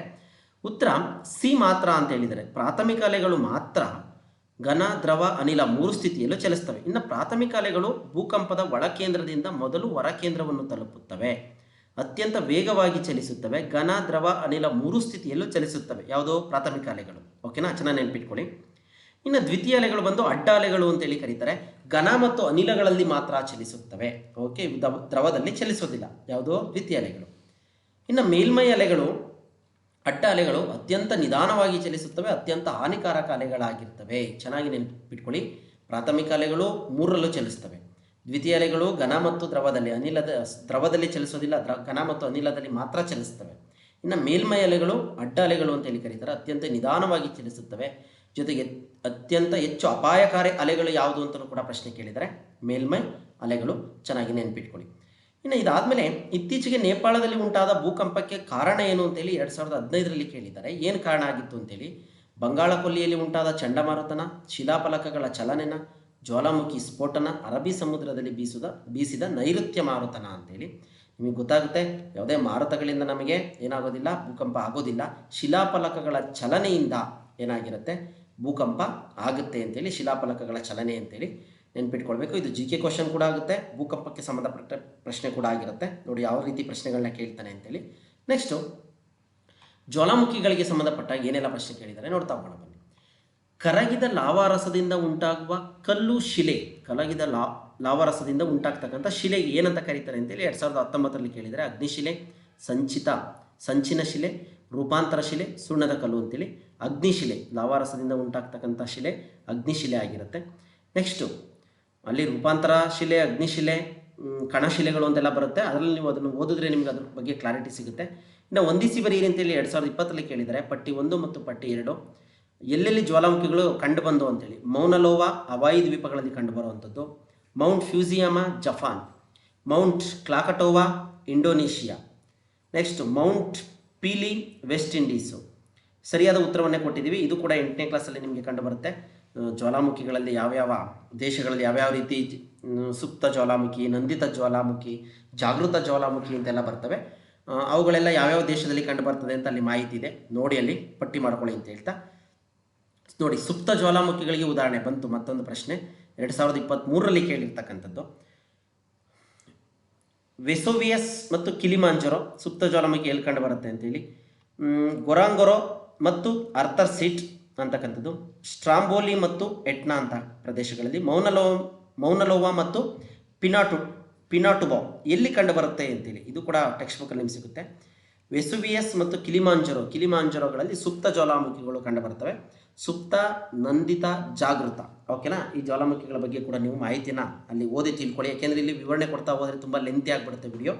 ಆ ಟೆಕ್ಸ್ಟ್ ಬುಕ್ಕನ್ನು ಓದಿದ್ರೆ ನಿಮ್ಗೆ ಅಲ್ಲಿ ಸಂಪೂರ್ಣ ಮಾಹಿತಿ ಸಿಗುತ್ತೆ ಅಂತ ಹೇಳ್ತಾ, ನೆಕ್ಸ್ಟು ಅದೇ ಪಟದಲ್ಲಿ ಶಿಲಾಗೋಳದಲ್ಲೇ ನೀವು ನಗ್ನೀಕರಣ ಭೂಸ್ವರೂಪಗಳು ಅಂತ ಬರುತ್ತೆ. ಅಂದರೆ ನೀರಿನ ಅರಿವಿನಿಂದ ಯಾವ ರೀತಿ ಭೂಸ್ವರೂಪಗಳು ಉಂಟಾಗ್ತವೆ ಅಂತೇಳಿ. ಅಣಬೆ ಬಂಡೆಗಳು ಕಂಡುಬರುವುದು ಎಲ್ಲಿ ಅಂತೇಳಿ 2019 ಕೇಳಿದ್ದಾರೆ. ಮರುಭೂಮಿಗಳು, ನದಿ ಕಣಿವೆಗಳು, ಹಿಮನದಿಗಳು, ಸಮುದ್ರಗಳು ಎಲ್ಲಿ ಕಂಡುಬರುತ್ತೆ ಅಂದರೆ ಮರುಭೂಮಿಗಳಲ್ಲಿ ಕಂಡುಬರ್ತವೆ ಅಣಬೆ ಬಂಡೆಗಳು ಅಂತೇಳಿ. ಓಕೆ, ಅಣಬೆ ಆಕಾರದಲ್ಲಿ ಇರ್ತವೆ. ಇವುಗಳು ಶಾಶ್ವತವಾಗಿ ಇರೋದಿಲ್ಲ, ಅದ್ರ ಬಗ್ಗೆ ಅಲ್ಲಿ ಮಾಹಿತಿ ಇರುತ್ತೆ, ನೋಡ್ಕೊಳ್ಳಿ. ಇವುಗಳು ಪದೇ ಪದೇ ಚೇಂಜ್ ಆಗ್ತಿರ್ತವೆ. ಮರುಭೂಮಿಯಲ್ಲಿ ಗುಡ್ಡದ ಆಕಾರದಲ್ಲಿರುವ ದಿಬ್ಬಗಳನ್ನು ದ್ರಿಯಾನ ಅಂತೇಳಿ ಕರೀತಾರೆ. ಇದ್ರ ಮೇಲೂ ಕೂಡ ಒಂದು ಪ್ರಶ್ನೆಯನ್ನು ಕೇಳಿದ್ದಾರೆ. ಅರ್ಧಚಂದ್ರಾಕಾರದಲ್ಲಿ ಇದ್ದರೆ ಅವು ಅಣಬೆ ಬಂಡೆಗಳು. ಅರ್ಧಚಂದ್ರಾಕಾರದಲ್ಲಿರುವ ಅಣಬೆ ಬಂಡೆಗಳು ಎಲ್ಲಿ ಕಂಡುಬರ್ತವೆ ಅಂತಲೂ ಕೂಡ ಕೇಳಿದ್ದಾರೆ. ಮರುಭೂಮಿಯಲ್ಲಿ ಕಂಡುಬರ್ತವೆ. ಇದೊಂದೊಂದು ಪಾಯಿಂಟನ್ನು ನೆನಪಿಟ್ಕೊಳ್ಳಿ.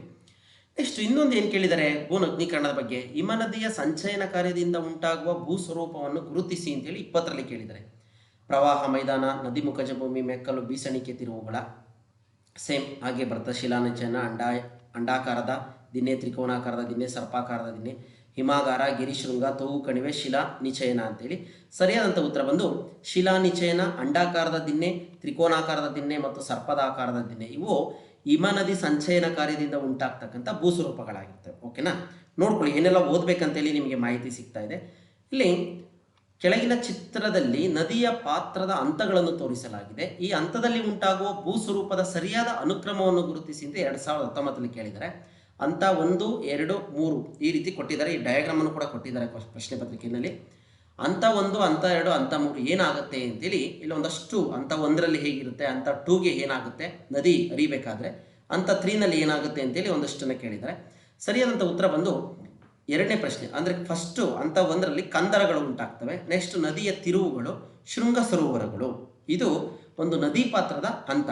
ನೆಕ್ಸ್ಟ್ ನದಿ ಮೊಟ್ಟ ಮೊದಲ ನದಿ ಹರಿಬೇಕಾದ್ರೆ ಎತ್ತರ ಪ್ರದೇಶಗಳಿಂದ ಕಂದರಗಳನ್ನ ಉಂಟು ಮಾಡುತ್ತೆ. ನೆಕ್ಸ್ಟು ಸ್ವಲ್ಪ ಕೆಳಗಡೆ ಬರ್ತಾ ಇದ್ದಂಗೆ ತಿರುವುಗಳನ್ನ ಪಡ್ಕೊಳ್ಳುತ್ತೆ. ನೆಕ್ಸ್ಟ್ ಶೃಂಗ ಸರೋವರಗಳಾಗಿ ಏನಾಗುತ್ತೆ, ಅದು ಮಾರ್ಪಾಡಾಗುತ್ತೆ ಅಂತಕ್ಕಂಥದ್ದು ವಿಚಾರ. ಅಲ್ಲಿ ಈ ವಿಚಾರವನ್ನು ನೋಡಿ ನಿಮಗೆ ಹೆಚ್ಚಿನ ಮಾಹಿತಿ ಸಿಗುತ್ತೆ. ಅಲ್ಲಿ ಮೇಲ್ಕಣಿವೆ ಪಾತ್ರ, ಮಧ್ಯ ಕಣಿವೆ ಪಾತ್ರ ಅಂತೆಲ್ಲ ಬರ್ತಾ ಇರುತ್ತೆ. ಅಲ್ಲಿ ವಿ ಆಕಾರದ ಕಣಿವೆಗಳು ಅಂತೆಲ್ಲ ನಿಮಗೆ ಗೊತ್ತಾಗುತ್ತೆ. ಟೆಕ್ಸ್ಟ್ ಬುಕ್ಕನ್ನು ನೋಡಿ, 8ನೇ ಕ್ಲಾಸ್ ಟೆಕ್ಸ್ಟ್ ಬುಕ್ಕಲ್ಲೇ ಇದೆ ಇದೆಲ್ಲ ಮಾಹಿತಿ. ಹಿಮನದಿಯಿಂದ ನಿರ್ಮಾಣವಾಗುವ ಭೂಸ್ವರೂಪ ಯಾವುದು ಅಂತೇಳಿ ಕೇಳಿದರೆ ಯು ಆಕಾರದ ಕಣಿವೆಗಳನ್ನು, ವಿ ಆಕಾರದ ಕಣಿವೆಗಳು, ಲ್ಯಾಪಿಸ್ ಅಂತರ ಗುಹೆಗಳು ಅಂತೇಳಿ. ಯು ಆಕಾರದ ಕಣಿವೆಗಳು ಹಿಮನದಿ ನಿರ್ಮಾಣ ಕಾರ್ಯದಿಂದ ಉಂಟಾಗ್ತಕ್ಕಂಥವು ಯು ಆಕಾರದ ಕಣಿವೆಗಳು. ನೆಕ್ಸ್ಟ್ ಇದಾದಮೇಲೆ ಹಿಮನದಿಯುದ್ದಕ್ಕೂ 2 ದಡಗಳಲ್ಲಿ ಸಂಚಯವಾಗುವ ಶಿಲಾವಸ್ತುಗಳನ್ನು ಹೀಗೆ ಕರೆಯುವರು ಅಂತೇಳಿ ಕೇಳಿದ್ದಾರೆ. ನೋಡಿ, ಹಿಮನದಿಗಳ ಬಗ್ಗೆ ಸಾಕಷ್ಟು ಕೇಳಿದ್ದಾರೆ ಸ್ನೇಹಿತರೆ. 23ರಲ್ಲಿ, ಇದು 22ರಲ್ಲಿ ಕೇಳಿದ್ದಾರೆ, ಇದು 23ರಲ್ಲಿ ಕೇಳಿದ್ದಾರೆ. ಅಂತ್ಯ ಶಿಲಾನಿಚಯನ, ಪಾರ್ಶ್ವ ಶಿಲಾನಿಚಯನ, ತಳದ ಶಿಲಾನಿಚಯನ, ಮಧ್ಯ ಶಿಲಾನಿಚಯನ ಅಂತೇಳಿ. ಪಾರ್ಶ್ವ ಶಿಲಾನಿಚಯನ ಅಂತಕ್ಕಂಥದ್ದು, ನಿಚಯ ಅಂತಕ್ಕಂಥದ್ದು ಸರಿಯಾದಂಥ ಉತ್ತರ ಆಗಿರುತ್ತೆ. ನೋಡಿ, ಆ ಟೆಕ್ಸ್ಟ್ ಬುಕ್ನ ನೋಡ್ಕೊಂಡು ಕ್ವಶನ್ ಪೇಪರ್ ನೋಡ್ತಾ ಹೋದರೆ ನಿಮಗೆ ಮಾಹಿತಿ ಸಿಗ್ತಾ ಹೋಗುತ್ತೆ. ಇದಿಷ್ಟು ಕೂಡ ಶಿಲಾಗೋಳಕ್ಕೆ ಸಂಬಂಧಪಟ್ಟ ಹಾಗೆ ಮಾಹಿತಿ ಆಗಿತ್ತು. ಈಗ ನಾವು ವಾಯುಗೋಳಕ್ಕೆ ಸಂಬಂಧಪಟ್ಟ ಹಾಗೆ ಏನೆಲ್ಲ ಪ್ರಶ್ನೆಗಳನ್ನ ಕೇಳಿದ್ದಾರೆ ಅಂತ ನೋಡ್ತಾ ಹೋಗೋಣ ಬನ್ನಿ. ವಾಯುಮಂಡಲದ ಅತ್ಯಂತ ಕೆಳಪದರು ಇದಾಗಿದೆ ಅಂತೇಳಿ 2014ರಲ್ಲಿ ಕೇಳಿದ್ದಾರೆ. ಮಧ್ಯಂತರ ಮಂಡಲನ, ಸಮೋಷ್ಣ ಮಂಡಲನ, ಪರಿವರ್ತನಾ ಮಂಡಲ, ಅಯಾನು ಮಂಡಲ ಅಂತೇಳಿ. ಉತ್ತರ ಬಂದು ಪರಿವರ್ತನಾ ಮಂಡಲ. ಕೆಳಗಡೆ ಇರ್ತಕ್ಕಂಥ ಪದರನೇ ಪರಿವರ್ತನಾ ಮಂಡಲ ಆಗಿರುತ್ತೆ. ನೋಡಿ, ಅದು ಟೇಬಲ್ ಕೂಡ ಕೊಟ್ಬಿಟ್ಟಿದ್ದೀವಿ. ಇಂಗ್ಲೀಷಲ್ಲೂ ಕೂಡ ಕೇಳ್ತಾರೆ, ನೀವು ನೆಗ್ಲೆಕ್ಟ್ ಮಾಡಬೇಡಿ. ಈ ಪಾಯಿಂಟನ್ನು ಕೂಡ ನೆನ್ಪಿಟ್ಕೊಳ್ಳಿ. ಪರಿವರ್ತನಾ ಮಂಡಲ, ಸಮೋಷ್ಣ ಮಂಡಲ, ಮಧ್ಯಂತರ ಮಂಡಲ, ಉಷ್ಣಮಂಡಲ, ಬಾಹ್ಯಮಂಡಲ. ಪರಿವರ್ತನಾ ಮಂಡಲವನ್ನು ಟ್ರೋಪೋಸ್ಪಿಯರ್, ಸಮೋಷ್ಣ ಮಂಡಲ ಸ್ಟ್ರಾಟೋಸ್ಪಿಯರ್, ಮಧ್ಯಂತರ ಮಂಡಲ ಮೆಸೋಸ್ಪಿಯರ್, ಉಷ್ಣಮಂಡಲ ಥರ್ಮೋಸ್ಪಿಯರ್, ಬಾಹ್ಯಮಂಡಲ ಎಕ್ಸೋಸ್ಪಿಯರ್. ನೋಡಿ, ನೀವು ಹೇಗೆ ನೆನ್ಪಿಟ್ಕೊಳ್ಬೇಕು, ಇವು ಕನ್ಫ್ಯೂಸ್ ಆಗಿಬಿಡ್ತವೆ ಎಕ್ಸಾಮಿಗೆ ಹೋದಾಗ ಹೇಗೆ ನೆನ್ಪಿಟ್ಕೊಳ್ಳೋದು ಅಂತೇಳಿ. ಮೊದಲನೇದ ಬಿಟ್ಬಿಡಿ, ಪರಿವರ್ತನಾ ಮಂಡಲ ಬಗ್ಗೆ, ಟ್ರೋಪೋಸ್ಪಿಯರ್ ಬಗ್ಗೆ ತಲೆ ಕೆಡಿಸ್ಕೊಂಬಿಡಿ. ಸಮೋಷ್ಣ ಮಂಡಲ ಅಂತಿದೆ, ಎಸ್ ಇಂದ ಸ್ಟಾರ್ಟ್ ಆಗುತ್ತೆ. ಓಕೆನಾ, ನೆನ್ಪಿಟ್ಕೊಳ್ಳಿ. ಮಧ್ಯಂತರ ಮಂಡಲ ಇಂದ ಸ್ಟಾರ್ಟ್ ಆಗುತ್ತೆ. ಉಷ್ಣ ನಿಮಗೆ ಗೊತ್ತಿದೆ, ಥರ್ಮೋಸ್ಪಿಯರ್ ಟೆಂಪ್ರೇಚರ್ ಅಂತೇಳಿ ನೆನ್ಪಿಟ್ಕೊಳ್ಳಿ. ಬಾಹ್ಯಮಂಡಲ ಎಕ್ಸೋಸ್ಪಿಯರ್ ನೆನಪಿರುತ್ತೆ. ಈ 4ನ್ನು ಮ್ಯಾಚ್ ಮಾಡಿಕೊಂಡ್ರೆ ಪರಿವರ್ತನಾ ಮಂಡಲ ಗೊತ್ತಾಗುತ್ತೆ ನಿಮಗೆ, ಟ್ರೋಪೋಸ್ಪಿಯರ್ ಅಂತೇಳಿ. ಇದನ್ನು ಚೆನ್ನಾಗಿ ನೆನ್ಪಿಟ್ಕೊಳ್ಳಿ. ಇದು ಭೂಮಿಯಿಂದ 16 ಕಿಲೋಮೀಟರ್ ಎತ್ತರ ಇರುತ್ತೆ ಸರಾಸರಿ. ಆದರೆ ಸಮಭಾಜಕ ವೃತ್ತ ಪ್ರದೇಶದಲ್ಲಿ 18 ಕಿಲೋಮೀಟರ್ ಇದ್ದರೆ ಧ್ರುವದ ಬಳಿ 8 ಕಿಲೋಮೀಟರ್ ಎತ್ತರದವರೆಗೆ ಇರುತ್ತೆ. ಅಂದರೆ ಮೇಲ್ಗಡೆ ವಾಯುಮಂಡಲಕ್ಕೆ ಸಂಬಂಧಪಟ್ಟ ಹಾಗೆ. ನೋಡಿ, ನಾವೇನು ಮೋಡ, ಗುಡುಗು, ಸಿಡಿಲು, ಮಿಂಚು, ಮಳೆ, ನೀರಾವಿ, ಹಿಮ ಈ ಎಲ್ಲ ಬದಲಾವಣೆಗಳನ್ನ ನೋಡ್ತೀವಿ. ಎಲ್ಲ ಬದಲಾವಣೆಗಳು ಆಗ್ತಕ್ಕಂಥದ್ದು ಪರಿವರ್ತನಾ ಮಂಡಲದಲ್ಲಿ. ಇನ್ನು ಸಮೋಷ್ಣ ಮಂಡಲ 16ರಿಂದ 50 ಕಿಲೋಮೀಟರ್ ಅಂತರದಲ್ಲಿರುತ್ತೆ. ಓಜೋನ್ ಪದರ ಮತ್ತು ವಿಮಾನಗಳ ಹಾರಾಟ ಈ ವಲಯದಲ್ಲಿ ಕಂಡುಬರುತ್ತೆ. ಮಧ್ಯಂತರ ಮಂಡಲ, ಇದನ್ನು ಶೀತ ವಲಯ ಅಂತ ಕರಿತೀವಿ, ಅನಿಲ ರಹಿತ ಮಂಡಲ ಆಗಿರುತ್ತೆ. ಉಷ್ಣಮಂಡಲ, ಅಯಾನು ಮಂಡಲ, ಇದನ್ನು ರೇಡಿಯೋ ತರಂಗಗಳು ವಾಪಸ್ ಭೂಮಿಗೆ ಕಳಿಸ್ತಕ್ಕಂಥ ಮಂಡಲ ಯಾವುದು ಅಂತ ಇದರೆಲ್ಲದರ ಮೇಲೂ ಕೂಡ ಪ್ರಶ್ನೆಯನ್ನು ಕೇಳಿದ್ದಾರೆ. ನೆಕ್ಸ್ಟ್ ಇದು ಬಾಹ್ಯಮಂಡಲ ಎಕ್ಸೋಸ್ಫಿಯರ್, 400ರಿಂದ 10,000 ಕಿಲೋಮೀಟರ್, ಅಧಿಕ ಉಷ್ಣಾಂಶ ಇರುತ್ತೆ, ಜಲಜನಕ ಇರುತ್ತೆ, ಹೀಲಿಯಂ ಅನಿಲಗಳು ಈ ಹೀಲಿಯಂ ಅನಿಲಗಳು ಕಂಡುಬರ್ತವೆ. ಇದಿಷ್ಟು ಕೂಡ ವಾಯುಮಂಡಲಕ್ಕೆ ಸಂಬಂಧಪಟ್ಟ ಹಾಗೆ ಮಾಹಿತಿ ಅಂತ ಹೇಳ್ತಾ ಮುಂದೆ ಹೋಗೋಣ ಬನ್ನಿ. ಓಝೋನ್ ವಲಯವು ಕೆಳಗೆ ಕೊಟ್ಟಿರುವ ವಾಯುಮಂಡಲದ ಯಾವ ಸ್ತರದಲ್ಲಿ ಬರುತ್ತದೆ ಅಂತೇಳಿ ಪ್ರಶ್ನೆ ಕೇಳಿದ್ದಾರೆ 2015ರಲ್ಲಿ. ನೋಡಿ, ಹಿಂದೆ ಕೇಳಿದ್ದೇನೆ, ಕ್ವಶನ್ನೇ ಉಲ್ಟಪಲ್ಟ ಮಾಡ್ತಾ ಇರ್ತಾನೆ. ಎಲ್ಲಿ ಕಂಡುಬರ್ತದೆ ನಿಮಗೆ ಗೊತ್ತಿದೆ, ಸಮೋಷ್ಣ ಮಂಡಲದಲ್ಲಿ ಓಝೋನ್ ಲೇಯರ್ ಕಂಡುಬರುತ್ತೆ. ನೆಕ್ಸ್ಟು ವಾಯುಮಂಡಲದ ಪದರಗಳನ್ನು ಕೆಳಗಿನ ಅರಿವು ಚಿತ್ರದಲ್ಲಿ ತೋರಿಸಲಾಗಿದೆ ಅಂತೇಳಿ ಕೇಳಿದ್ದಾರೆ. ಓಕೆನಾ, ಸರಿಯಾದ ಸರಣಿಗಳನ್ನು ಗುರುತಿಸಿ ಅಂತೇಳಿ 2017ರಲ್ಲಿ ಕೇಳಿದ್ದಾರೆ. 1, 2, 3, 4 ಕೇಳಿದ್ದಾರೆ. ಸರಣಿಗಳು ಕರೆಕ್ಟಾಗಿ ತೋರಿಸ್ತಾ ಹೋಗಬೇಕು. ಸಮೋಷ್ಣ ಮಂಡಲ, ಅಯಾನು ಮಂಡಲ, ಪರಿವರ್ತನಾ ಮಂಡಲ, ಮಧ್ಯಂತರ ಮಂಡಲ. ನಿಮಗೆ ಆಲ್ರೆಡಿ ಗೊತ್ತಿದೆ. ಫಸ್ಟ್ ಯಾವುದು ಪರಿವರ್ತನಾ ಮಂಡಲ ಬರುತ್ತೆ, ನೆಕ್ಸ್ಟು ಸಮೋಷ್ಣ ಮಂಡಲ, ಮಧ್ಯಂತರ ಮಂಡಲ, ಅಯಾನು ಮಂಡಲ ಅಂತ ಬರ್ತಾ ಇರುತ್ತೆ. ಸಿ ಪರಿವರ್ತನಾ ಮಂಡಲ, ನೆಕ್ಸ್ಟ್ ಎ ಸಮೋಷ್ಣ ಮಂಡಲ, ಡಿ ಮಧ್ಯಂತರ ಮಂಡಲ, ಅಯಾನು ಮಂಡಲ. ಓಕೆನಾ, ಈಗ ನೆನ್ಪಿಟ್ಕೊಳ್ಳಿ. ಈ ಥರನೂ ಕೂಡ ಪ್ರಶ್ನೆಯನ್ನು ಕೇಳ್ತಾನೆ ನಿಮಗೆ. ಆರ್ಡರ್ ಕೂಡ ನೆನ್ಪಿಟ್ಕೊಂಡಿರಬೇಕು. ರೇಡಿಯೋ ತರಂಗಗಳನ್ನು ಭೂಮಿಗೆ ಹಿಂದಿರುಗಿ ವರ್ಗಾಯಿಸುವ ಪದರ ಯಾವುದು ಅಂತ ನೋಡಿ ಪ್ರಶ್ನೆ ಕೇಳಿದ್ದಾರೆ. ಯಾವುದು ಅಂದರೆ ಗೊತ್ತು ನಿಮಗೆ ಆಲ್ರೆಡಿ, ಉಷ್ಣತಾ ಮಂಡಲ ಅಂತಕ್ಕಂಥದ್ದು ಭೂಮಿಗೆ ರೇಡಿಯೋ ತರಂಗಗಳನ್ನ ಮರಳಿ ಕಳಿಸ್ತಕ್ಕಂಥದ್ದು. ನೆಕ್ಸ್ಟ್ ವಾಯುಮಂಡಲದ ಅತ್ಯಂತ ಮೇಲಿನ ಪದರ ಯಾವುದು ಅಂತ ಹೇಳಿ ಕೇಳಿದ್ದಾರೆ, ಬಾಹ್ಯಮಂಡಲ. ಓಕೆನಾ, ಎಕ್ಸೋಸ್ಫಿಯರ್. ಇದು ಕೂಡ ನೆನ್ಪಿಟ್ಕೊಳ್ಳಿ. ನೆಕ್ಸ್ಟು ವಾಯುಮಂಡಲದ ಅತ್ಯಂತ ಕೆಳಪದರ ಯಾವುದು ಅಂತ ಹೇಳಿ ಕೇಳಿದ್ದಾರೆ. ನೋಡಿ, ಪ್ರಶ್ನೆಗಳನ್ನೇ ಹಿಂದೆ ಮುಂದೆ ಮಾಡ್ತಾ ಇರ್ತಾರೆ.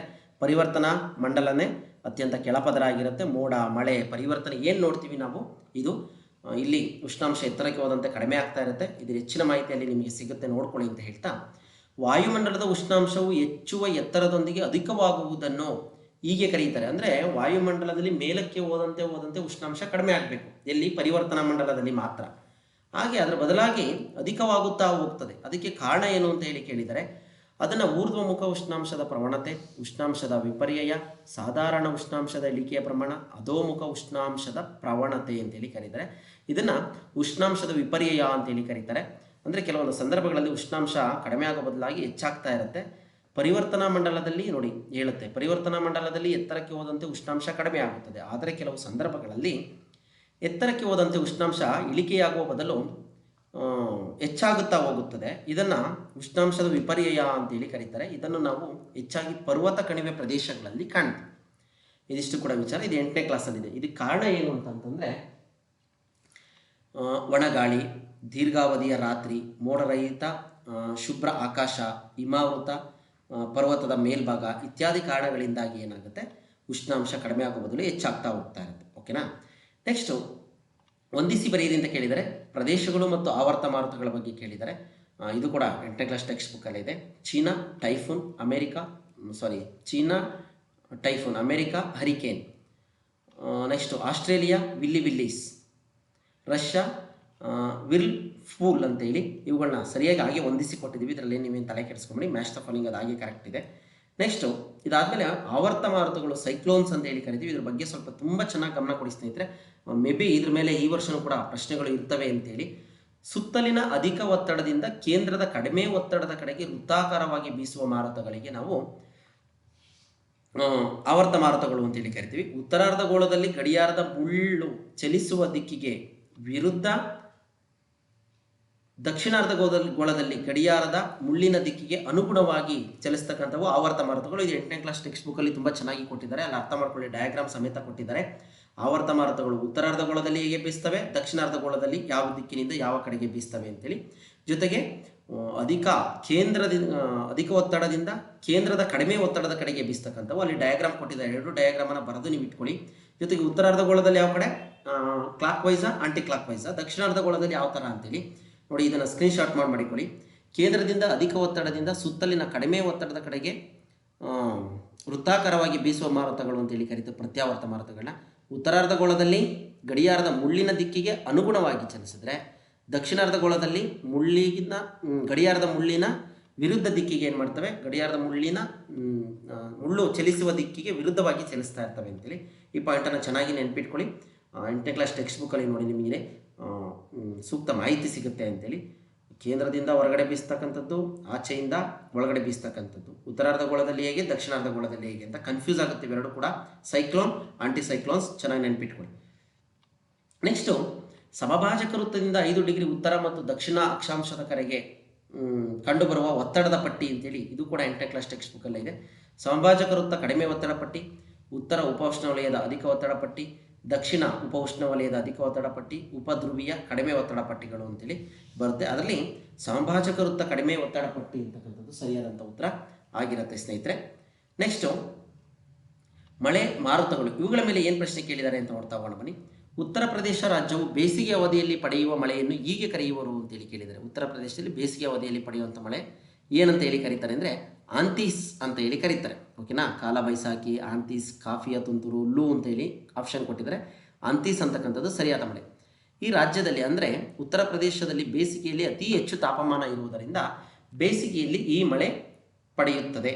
ಅಂದರೆ ಬೇಸಿಗೆಯಲ್ಲಿ ಆ ಮಳೆ ಬರುತ್ತೆ ಅಂತೇಳಿ ಆ ಮಳೆ ಯಾವುದು ಅಂದರೆ ಆಂತೀಸ್. ನೆಕ್ಸ್ಟ್ ಇದಾದಮೇಲೆ 120ನೇ ಪ್ರಶ್ನೆ ಆಗಿತ್ತು 2019ರಲ್ಲಿ. ಮಾನ್ಸೂನ್ ಎಂಬ ಪದವು ಅರೇಬಿಕ್ನ ಈ ಪದದಿಂದ ಬಂದಿದೆ ಅಂತೇಳಿ ಕೇಳಿದ್ದಾರೆ. ಮೌಸಮ್, ಮೌಸಿಮ್, ಮೌಸಿನ್, ಮಾಸುಮ್ ಅಂತೇಳಿ ಇದು ಬಂದಿರತಕ್ಕಂಥದ್ದು. ಮೌಸಮ್ ಮತ್ತು ಮಾಸಿಮ್ ಎರಡೂ ಕೂಡ ಆಗಿದ್ದಾವೆ. ಇಲ್ಲಿ ಎರಡೂ ಕೂಡ ಸರಿ ಉತ್ತರಗಳೇ ಆಗಿತ್ತು, ಹಾಗಾಗಿ ಎರಡೂ ಉತ್ತರವನ್ನು ಕೊಟ್ಟಿದ್ದೀವಿ. ನೋಡ್ಕೊಳ್ಳಿ, ಎರಡಕ್ಕೂ ಗುರುತಾಕಿದ್ರು ಆನ್ಸರನ್ನು ಕೊಟ್ಟಿದ್ದಾರೆ. ಇನ್ನು ವಾಯುಗೋಳ ಆಯಿತು. ಜಲಗೋಳದ ಬಗ್ಗೆ ಏನೆಲ್ಲ ಪ್ರಶ್ನೆಗಳನ್ನ ಕೇಳಿದ್ದಾರೆ ನೋಡ್ತಾ ಹೋಗೋಣ ಬನ್ನಿ. ಧ್ರುವ ಪ್ರದೇಶಗಳಲ್ಲಿ ಸಾಗರಗಳ ಲವಣತೆ ಕಡಿಮೆ ಇರಲು ಕಾರಣ ಏನು ಅಂತ ಕೇಳಿದ್ದಾರೆ. ಧ್ರುವ ಪ್ರದೇಶದಲ್ಲಿ ಸಾಗರಗಳ ಲವಣತೆ ಕಡಿಮೆ ಇರೋದಕ್ಕೆ ಕಾರಣ ಏನು ಅಂತೇಳಿ ಇದು ಕೂಡ 8ನೇ ಕ್ಲಾಸ್ ಟೆಕ್ಸ್ಟ್ ಬುಕ್ಕಲ್ಲಿದೆ. ಅತಿ ಕಡಿಮೆ ಮಳೆ, ಅತಿ ಹೆಚ್ಚು ಬಾಷ್ಪೀಭವನ, ನೆಕ್ಸ್ಟ್ ಅತಿ ಕಡಿಮೆ ನದಿ ನೀರಿನ ಸೇರ್ಪಡೆ, ಅತಿ ಕಡಿಮೆ ಬಾಷ್ಪೀಭವನ ಅಂತೇಳಿ. ಇಲ್ಲಿ ಅತಿ ಕಡಿಮೆ ಬಾಷ್ಪೀಭವನದಿಂದಾಗಿ ಧ್ರುವ ಪ್ರದೇಶಗಳಲ್ಲಿ ಲವಣತೆ ಕಡಿಮೆ ಇರುತ್ತೆ. ಎಲ್ಲೆಲ್ಲಿ ಲವಣತೆ ಜಾಸ್ತಿ ಇರುತ್ತೆ ಕಡಿಮೆ ಇರುತ್ತೆ ಅನ್ನೋದ್ರ ಬಗ್ಗೆ ಸಂಪೂರ್ಣ ಮಾಹಿತಿ ನಿಮಗೆ ಅದೇ 8ನೇ ಕ್ಲಾಸ್ ಟೆಕ್ಸ್ಟ್ ಬುಕ್ಕಲ್ಲಿ ಇದೆ ಸ್ನೇಹಿತರೆ, ನೋಡ್ಕೊಳ್ಳಿ. ನೆಕ್ಸ್ಟು, ಉಷ್ಣ ಸಾಗರ ಪ್ರವಾಹಕ್ಕೆ ಉದಾಹರಣೆ 2022ರಲ್ಲಿ ಕೇಳಿದರು. ಉಷ್ಣ ಸಾಗರ ಪ್ರವಾಹಗಳು ಅಂತ ಬರುತ್ತೆ, ಸೇಮ್ 8ನೇ ಕ್ಲಾಸ್ ಟೆಕ್ಸ್ಟ್ ಬುಕ್ಕಲ್ಲಿದೆ. Benguela, Gulf Stream, Falkland, Labrador ಅಂತೇಳಿ.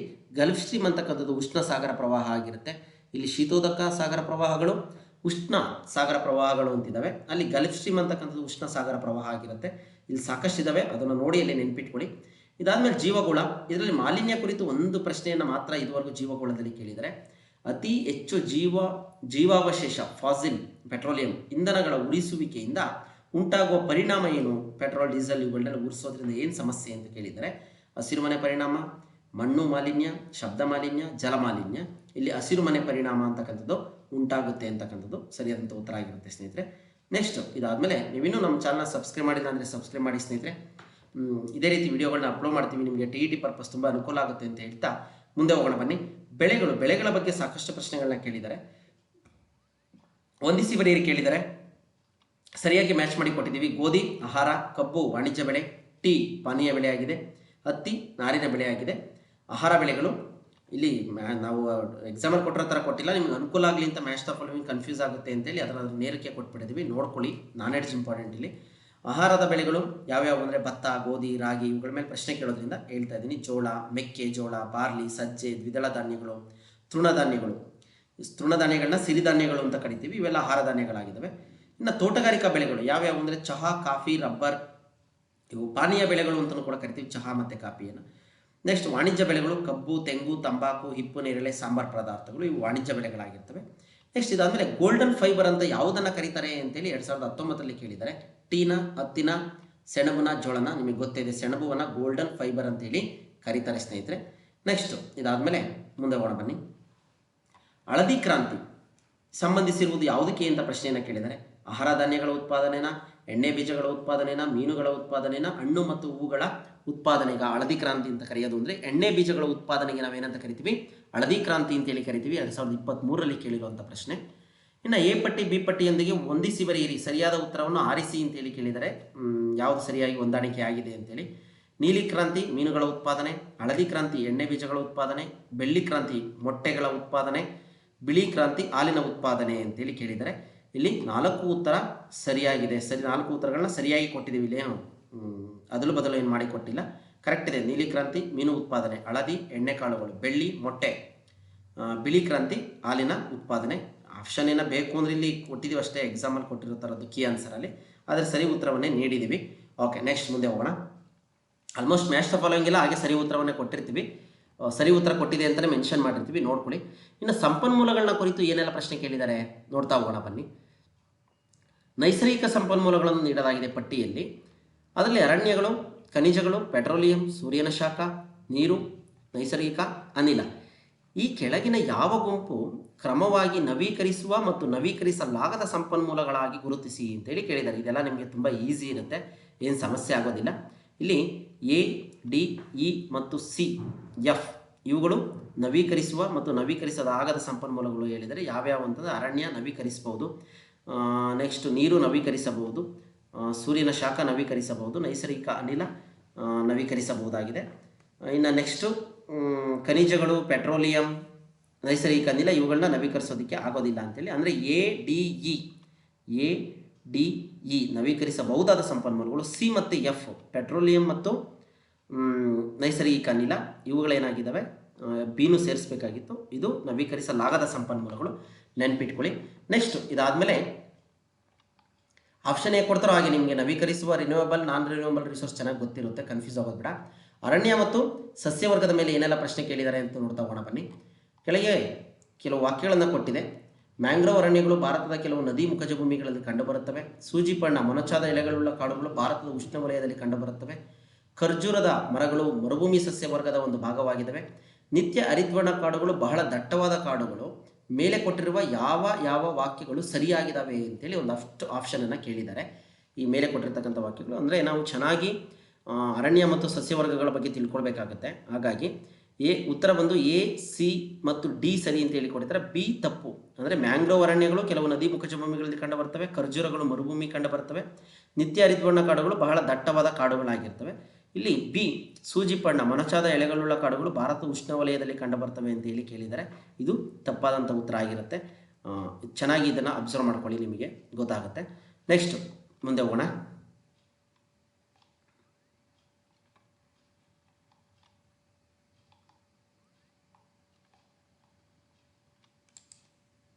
ಹೊಂದಿಸಿ ಬರೀರಿ ಅಂತೇಳಿ 2020ರಲ್ಲಿ ಕೇಳಿದ್ದಾರೆ.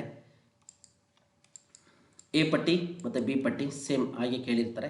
ನೆಕ್ಸ್ಟ್ ಉಷ್ಣವಲಯದ ನಿತ್ಯ ಹರಿದ್ವರ್ಣ ಕರಿಮರ, ಬೀಟೆ. ಉಷ್ಣವಲಯದ ಎಲೆ ಉದುರುವ ಮರಗಳು ಅಂದರೆ ಮರಗಳು ಕೇಳಿದ್ದಾರೆ. ಉಷ್ಣವಲಯದ ನಿತ್ಯ ಹರಿದ್ವರ್ಣದಲ್ಲಿ ಕರಿಮರ, ಬೀಟೆ ಮರ ಬೆಳೆಯುತ್ತೆ. ಉಷ್ಣವಲಯದ ಎಲೆ ಉದುರುವುದು ಹೊನ್ನೆ ಮರ. ಮರುಭೂಮಿ ಸಸ್ಯವರ್ಗ ಬಬುಲ್, ಪರ್ವತ ಸಸ್ಯವರ್ಗ ಬೀಚ್ ಅಂತ ಹೇಳಿ ಸರಿ ಉತ್ತರಗಳನ್ನೇ ನೀಡಿದೆ. ಆಯಾಯ ವಲಯಗಳಲ್ಲಿ ಅಥವಾ ಅವರ ಅರಣ್ಯ ಪ್ರದೇಶಗಳಲ್ಲಿ ಈ ರೀತಿ ಮರಗಳು ಬೆಳೀತವೆ ಅಂತ. ಉಷ್ಣವಲಯದ ನಿತ್ಯ ಹರಿದ್ವರ್ಣ ಕಾಡುಗಳಲ್ಲಿ ಕರಿಮರ, ಬೀಟೆ, ಯಬೋನಿ, ಮಹಾಗನಿ, ರಬ್ಬರ್, ತೇಗ, ಶ್ರೀಗಂಧ, ಬಿದಿರು ಇತ್ಯಾದಿ ಮರಗಳು ಬೆಳೆದರೆ, ಉಷ್ಣವಲಯದ ಎಲೆ ಉದುರುವ ಕಾಡುಗಳಲ್ಲಿ ಹೊನ್ನೆ, ಸಾಲುವೃಕ್ಷ, ತೇಗ, ನಂದಿ, ನೇರಳೆ, ಮಾವು, ಹಲಸು, ಶ್ರೀಗಂಧ, ಬಿದಿರು ಈ ಥರ ಮರಗಳು ಬೆಳೀತಾ ಇರ್ತವೆ. ಮರುಭೂಮಿನಲ್ಲಿ ಖರ್ಜೂರ, ಪಾಪಸುಕಳ್ಳಿ, ಜಡೆಕಳ್ಳಿ, ಮುಳ್ಳಿನ ಗಿಡಗಳು, ಜಾಲಿ ಮರ, ಈಚಲು, ಮುತ್ತುಗದ ಮರ ಈ ಥರ ಬೆಳೀತವೆ. ಪರ್ವತ ಸಸ್ಯವರ್ಗ ಅಂದರೆ ಬೀಚ್. ಇಷ್ಟನ್ನು ಕೂಡ ನೆನ್ಪಿಟ್ಕೊಳ್ಳಿ. ನೆಕ್ಸ್ಟ್ ಇದಾದಮೇಲೆ ಖನಿಜಗಳ ಬಗ್ಗೆ ಏನೆಲ್ಲ ಪ್ರಶ್ನೆಗಳನ್ನ ಕೇಳಿದ್ದಾರೆ ಅಂತ ನೋಡ್ತಾ ಹೋಗೋಣ ಬನ್ನಿ. ಬಾಕ್ಸೈಟ್ ಅದಿರನ್ನು ಈ ವಸ್ತುವಿನ ಉತ್ಪಾದನೆಗೆ ಬಳಸ್ತಾರೆ ಅಂತೇಳಿ ಪ್ರಶ್ನೆ ಕೇಳಿದ್ದಾರೆ. ಆಭರಣನ, ಅಲ್ಯೂಮಿನಿಯಮ, ಗಡಿಯಾರನ, ಕ್ಯಾಲಿಕೋ ಪ್ರಿಂಟಿಂಗ್ ಅಂತೇಳಿ ಅಲ್ಯೂಮಿನಿಯಂ ತಯಾರಿಕೆಗೆ ಸಾಕಷ್ಟು ಸಲ ಈ ಪ್ರಶ್ನೆಯನ್ನು ಕೇಳಿದ್ದಾರೆ. 2019ರಲ್ಲೂ ಕೂಡ ಪ್ರಶ್ನೆ ಕೇಳಿದ್ದಾರೆ. ಬಾಕ್ಸೈಟ್ ಅದಿರನ್ನು ನಾವು ಅಲ್ಯೂಮಿನಿಯಂ ಉತ್ಪಾದನೆಗೆ ಬಳಸ್ತೀವಿ. ನೆಕ್ಸ್ಟ್ ಇದಾದಮೇಲೆ ಪ್ರಪಂಚದಲ್ಲಿ ಹೆಚ್ಚು ತಾಮ್ರ ಉತ್ಪಾದಿಸುವ ದೇಶ ಯಾವುದು ಅಂತ ಹೇಳಿ ಕೇಳಿದ್ದಾರೆ. ಚೀಲಿ ಅಂತಕ್ಕಂಥದ್ದು ಸರಿಯಾದಂಥ ಉತ್ತರ. ಇದು 7ನೇ ಕ್ಲಾಸಲ್ಲಿ 6 ಮತ್ತು 7ನೇ ಕ್ಲಾಸ್ ಟೆಕ್ಸ್ಟ್ ಬುಕ್ಕಲ್ಲಿ ಖಂಡಗಳ ಬಗ್ಗೆ ಇದೆ, ಅಲ್ಲಿ ಇದು ಬಗ್ಗೆ ಮಾಹಿತಿ ಸಿಗುತ್ತೆ. ಖಂಡಗಳ ಬಗ್ಗೆ ಒಂದು ವಿಡಿಯೋ ಇದೆ, ಮುಂದೆ ಇದೆ ಸ್ಲೈಡು, ಅದರಲ್ಲಿ ಮಾಹಿತಿ ಹೇಳಿದ್ದೀವಿ. ಪರ್ವತಗಳು ಮತ್ತು ಶಿಖರಗಳಿಗೆ ಸಂಬಂಧಪಟ್ಟ ಹಾಗೆ ಒಂದು ಪ್ರಶ್ನೆಯನ್ನು ಕೇಳಿದ್ದಾರೆ ಅಷ್ಟೇ. ಪೂರ್ವಘಟ್ಟದ ಅತಿ ಎತ್ತರ ಶಿಖರವೆಂದರೆ, ಪೂರ್ವಘಟ್ಟಗಳು ಪಶ್ಚಿಮ ಘಟ್ಟಗಳು ಗೊತ್ತು ನಿಮಗೆ, ಅದರಲ್ಲಿ ಅತಿ ಎತ್ತರವಾದ ಶಿಖರ ಯಾವುದು ಅಂತ ಹೇಳಿ ಒಂದು ಪ್ರಶ್ನೆ ಕೇಳಿದ್ದಾರೆ. ಆನೈಮುಡಿ, ಮಹೇಂದ್ರಗಿರಿ, ಕಾಂಚನಜುಂಗ, ಕಾಶಿ ಅಂತೇಳಿ. ಮಹೇಂದ್ರಗಿರಿ ಅಂತಕ್ಕಂಥದ್ದು ಪೂರ್ವಘಟ್ಟದಲ್ಲಿ ಇರ್ತಕ್ಕಂಥ ಅತ್ಯಂತ ಎತ್ತರವಾದಂಥ ಶಿಖರ ಆಗಿದೆ. ನೆಕ್ಸ್ಟು ಇದಾದಮೇಲೆ ನದಿಗಳು, ಅಣೆಕಟ್ಟು ಯೋಜನೆಗಳ ಬಗ್ಗೆ ಸಾಕಷ್ಟು ಪ್ರಶ್ನೆಗಳನ್ನ ಕೇಳಿದ್ದಾರೆ ಸ್ನೇಹಿತರೆ. ನೋಡ್ತಾ ಹೋಗೋಣ ಬನ್ನಿ. ಇದು ಭಾರತಕ್ಕೆ ಸಂಬಂಧಪಟ್ಟಂಥ ನದಿಗಳು ಮತ್ತು ಅಣೆಕಟ್ಟುಗಳಾಗಿರ್ತದೆ. ನೆಕ್ಸ್ಟ್ ಜಲವಿದ್ಯುತ್ ಯೋಜನೆಗಳು ಮತ್ತು ರಾಜ್ಯ ಈ ಥರ ಕೊಟ್ಟಿದ್ದಾರೆ. ಮೆಟ್ಟೂರು ಕರ್ನಾಟಕ, ಕಕ್ರಪಾರ ಗುಜರಾತ್, ವೈತರಣಿ ಮಹಾರಾಷ್ಟ್ರ, ಸಿಲೇರು ಒರಿಸ್ಸಾ.